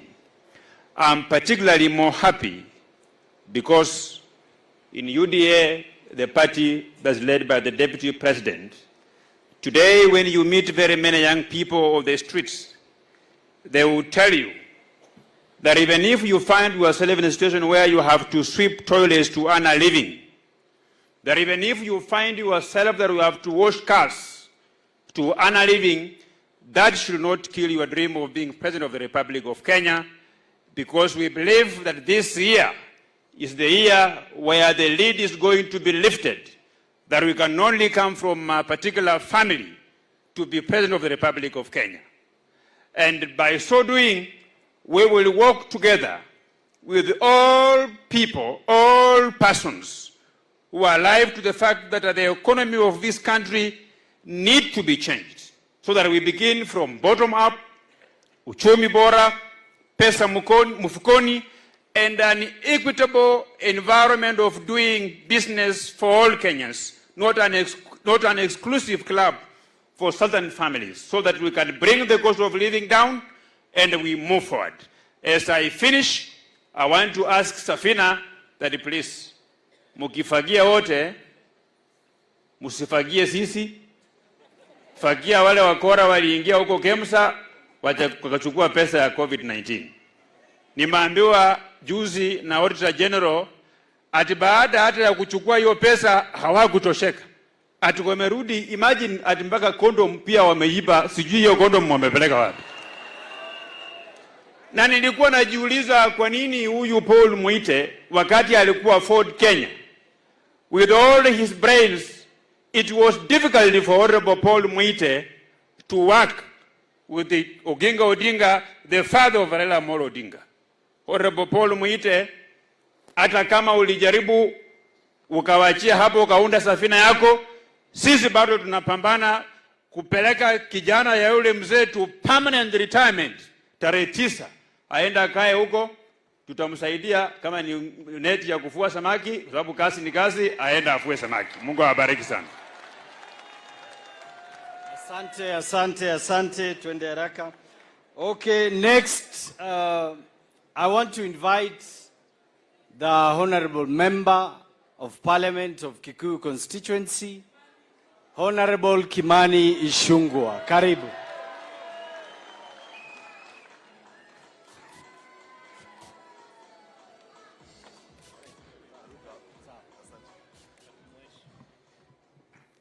Thank you, Steve. Your Excellency, the Deputy President, the party leader Safina, who is my predecessor as my Member of Parliament, the Honorable Paul Mwite, and the Safina presidential candidates, my friend and brother Jimi Wanjigi, Safina delegates, hamjambo. Asanteni sana. I feel honored to stand before this gathering today and address you briefly, because this is a party, I think, whose roots, as Paul Mwite would agree with me and Wamagata, I think this party, the roots is Kikuyu constituency, where Paul Mwite came from as Member of Parliament. But it has grown to be a party that has proved itself over time. From the time Safina was registered, it has served this country even without members of Parliament in Parliament or MCAs and councillors. It has continued to exist as a political party and strengthened our democracy. And we cannot fail to mention the great work and the huge contribution to the growth of our democracy that the Honorable Paul Mwite has played in this country. And I must congratulate my brother, Honorable Paul Mwite, because he is a man who appreciates what he is worth and knows how to hand down power and instruments of power within the party and even in the country, because for the time I have served as Member of Parliament for Kikuyu, I have only but benefited from the wisdom of the Honorable Paul Mwite. I came to know Jimi Wanjigi when I was elected Member of Parliament around 2014. And we have grown and become good friends since then. If you read the Public Investments Committee report on the SGR report, it had a lot of inputs on information that was given to us by Jimi Wanjigi. And it is indeed Jimi Wanjigi who, over a cup of tea, advised me that we should advise the President not to take that railway beyond Nairobi to what is now called the railway to nowhere, into a private farm in Naivasha. But we were never listened to. Let me take this opportunity to congratulate you, Jimi, and ask you to continue walking and working with us to liberate this country from the economic terrorists that you have just said, who are governing this country and who imagine they not only own this country, but they own all of us. It is indeed true that they have come to believe that right after independence and their fathers took over our land, the land our forefathers and our fathers fought for, being the primary factor of production land, and the other four factors of production, one of them being labor, I believe these three families, the Kenyatta family, the Moi family, the Odinga family, when they look at the rest of us, they see laborers, they see slaves that should be slaving for them, and we should thank them that we had the privilege to serve them. It is time now to tell them that we are not slaves of three families in this country. We belong to this country, we shall reclaim our country, and we shall end the economic servitude that you have subjected us to.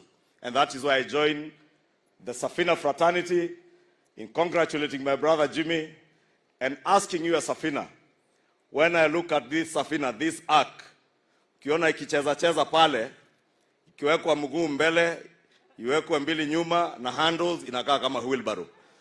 na naona tukishikanisha hii wheelbarrow na Safina tutaweza kukomboa nchi yetu from these people who believe that they own our country and they own us.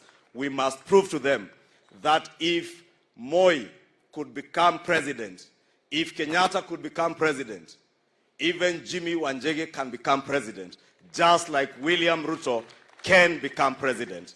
And even you seated here, irrespective of where you are born, you can become a president and a leader in this country. And that is a country that we ought to all build. And I want to encourage you, let us work together. Even as we go into the elections, let us partner in the economic liberation of our country. Because as the Deputy President has said, this is not a constitutional moment. This is an economic moment. It is an economic time for us to liberate our economy and our country from the servitude of those that believed they owned this country. Na nataka niseme kwa kumalizia, haiwezekani ati wale wametuweka kwa shida walizotuweka ndio watakuwa solution ya hizo shida wametuweka. Ile shida, and Jimmy engaged me when I was chair budget and appropriations in the National Assembly.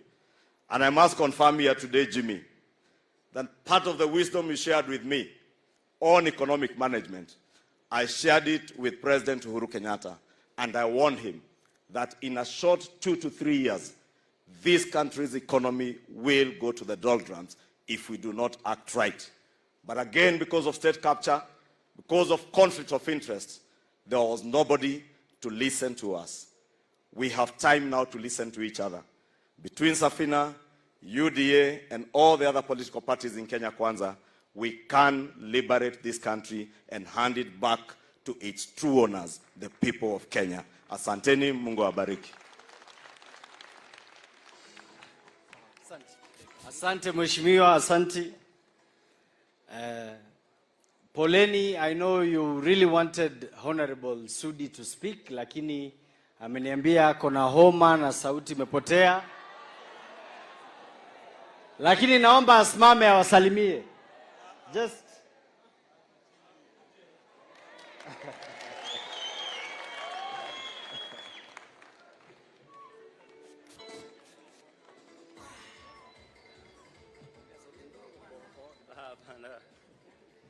Wana Safina oye.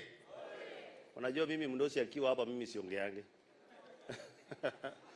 Rafiki yangu Jimi Wanjigi, kiongozi wetu wa inji, naibu wa rais, viongozi wenzangu walio hapa, wana Nairobi na wana Kenya, mjambo. Yangu yatakuwa tu maneno mawili peke yake. Ya kwanza, nataka niambie rafiki yangu Jimi pongezi sana. Kwa sababu unajua Jimi amekuwa mtu wa mkono kwa muda mrefu wa Rais Uhuru Kenyatta na William Ruto. Lakini sasa ameinuka, ameenda kwa kiwango tofauti. Na mimi nataka nikuambie my friend, nimesikia ile maneno umesema hapa. Nataka nyinyi wote wenye mnawania rais, wenye mnasema mnataka pesa mfukoni kwa wananchi wa Kenya, mpunguze Kiingereza yenu sasa. Mkutanishe hiyo akili yenu yote ingie mfuko yao watu. Kwa sababu mimi nataka nikuambie Jimi Wanjigi, wakati tulikuwa tunapanga mambo mengi, uko na akili ya kutosha. Hao wananchi wako hapa, hata wenye wameketi hapa peke yake, kuna wengi wao hawajui watoto wao wataenda shule vipi. Kuna wengi wao hata hawajui chakula ya leo wakipata ya kesho watapata wapi. Hii ndio mimi nataka niwaambie. Kitu ya kwanza, tunataka mtoto wa Mkenya, wa Oscar Sudi, wa Jimi Wanjigi, wao wamekaa hapa na Wakenya wale wengine waende shule kwanza yenye inafanana. Ya pili, tunataka inji yenye kila mtu anaenda hospitali atibiwe arudi nyumbani. Tunataka inji ukifika nyumbani unauliza tukule nini leo, sio ukitoka asubuhi ujui watoto wanakula nini. Na hiyo ndio nasema mpunguze hii Kiingereza yenu sasa yote, muhakikishe wananchi wamepata pesa mfukoni. Mwenyezi Mungu awabariki sana. Haya, mmemsikia? Mmefurahi? Haya, na mimi pia niseme kidogo, si ndio? Mimi pia ni mwanasiasa. Lakini mtaniruhusu You know, His Excellency, the Deputy President, and His Excellency, our candidate, Jimi Richard Wanjigi, it is not only you who has decided to go into active politics as a businessman. There are so many Kenyans today who have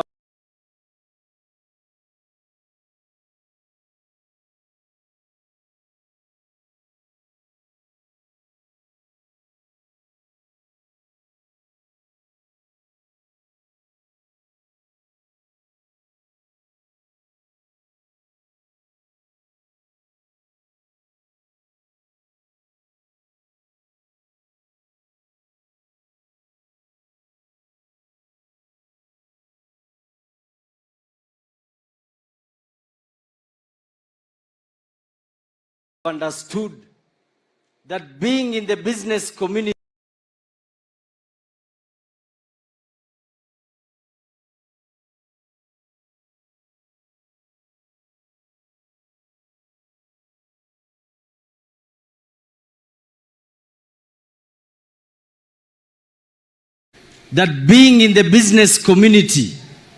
we are the opinion shapers and the biggest contributors to the economy of Kenya. I just wanted, na mtanisamea, nikaribishe, we have an aspirant moja. Tafadhali. Haya. Haya, sawa sawa. Nimalize. Haya, sawa. Sawa. Maybe I will recognize, I wanted to say that Safina Party, we have aspirants from all over the country.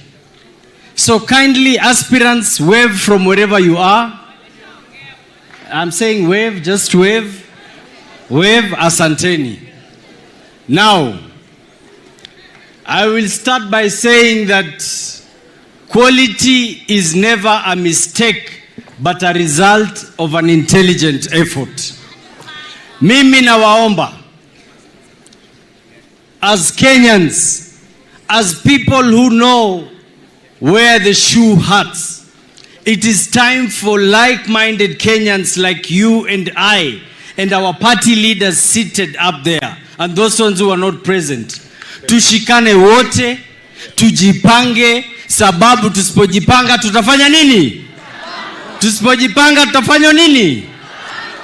Now, when we went for the UDA NDC, asante. Okay, kwa hayo machache, nataka nirudishe shukrani, niwashukuru wote kwa kuja, nishukuru wageni wetu, nishukuru delegates wetu, nishukuru Wakenya wote, na niwaambie ni wakati wa kufagia nini? Kufagia nini? Wote. Thank you and God bless you. I will invite Eric to take it forward. Ndio I invite the pastor aombe. Asante. Naomba tusimame tafadhali for the national anthem. Jua tumechoka, tuko na njaa, nikubalie niombe, si ndio? Father, we thank you for this amazing day. We give you glory for this wonderful day. We thank you for our guest of honors, the dignitaries, and every delegate. We thank you for every moment in this program. We appreciate the fact that we started well and we finished well. And we all say, in Jesus' name, let us be, tutoe kofia tafadhali for national anthem. Oh, okay.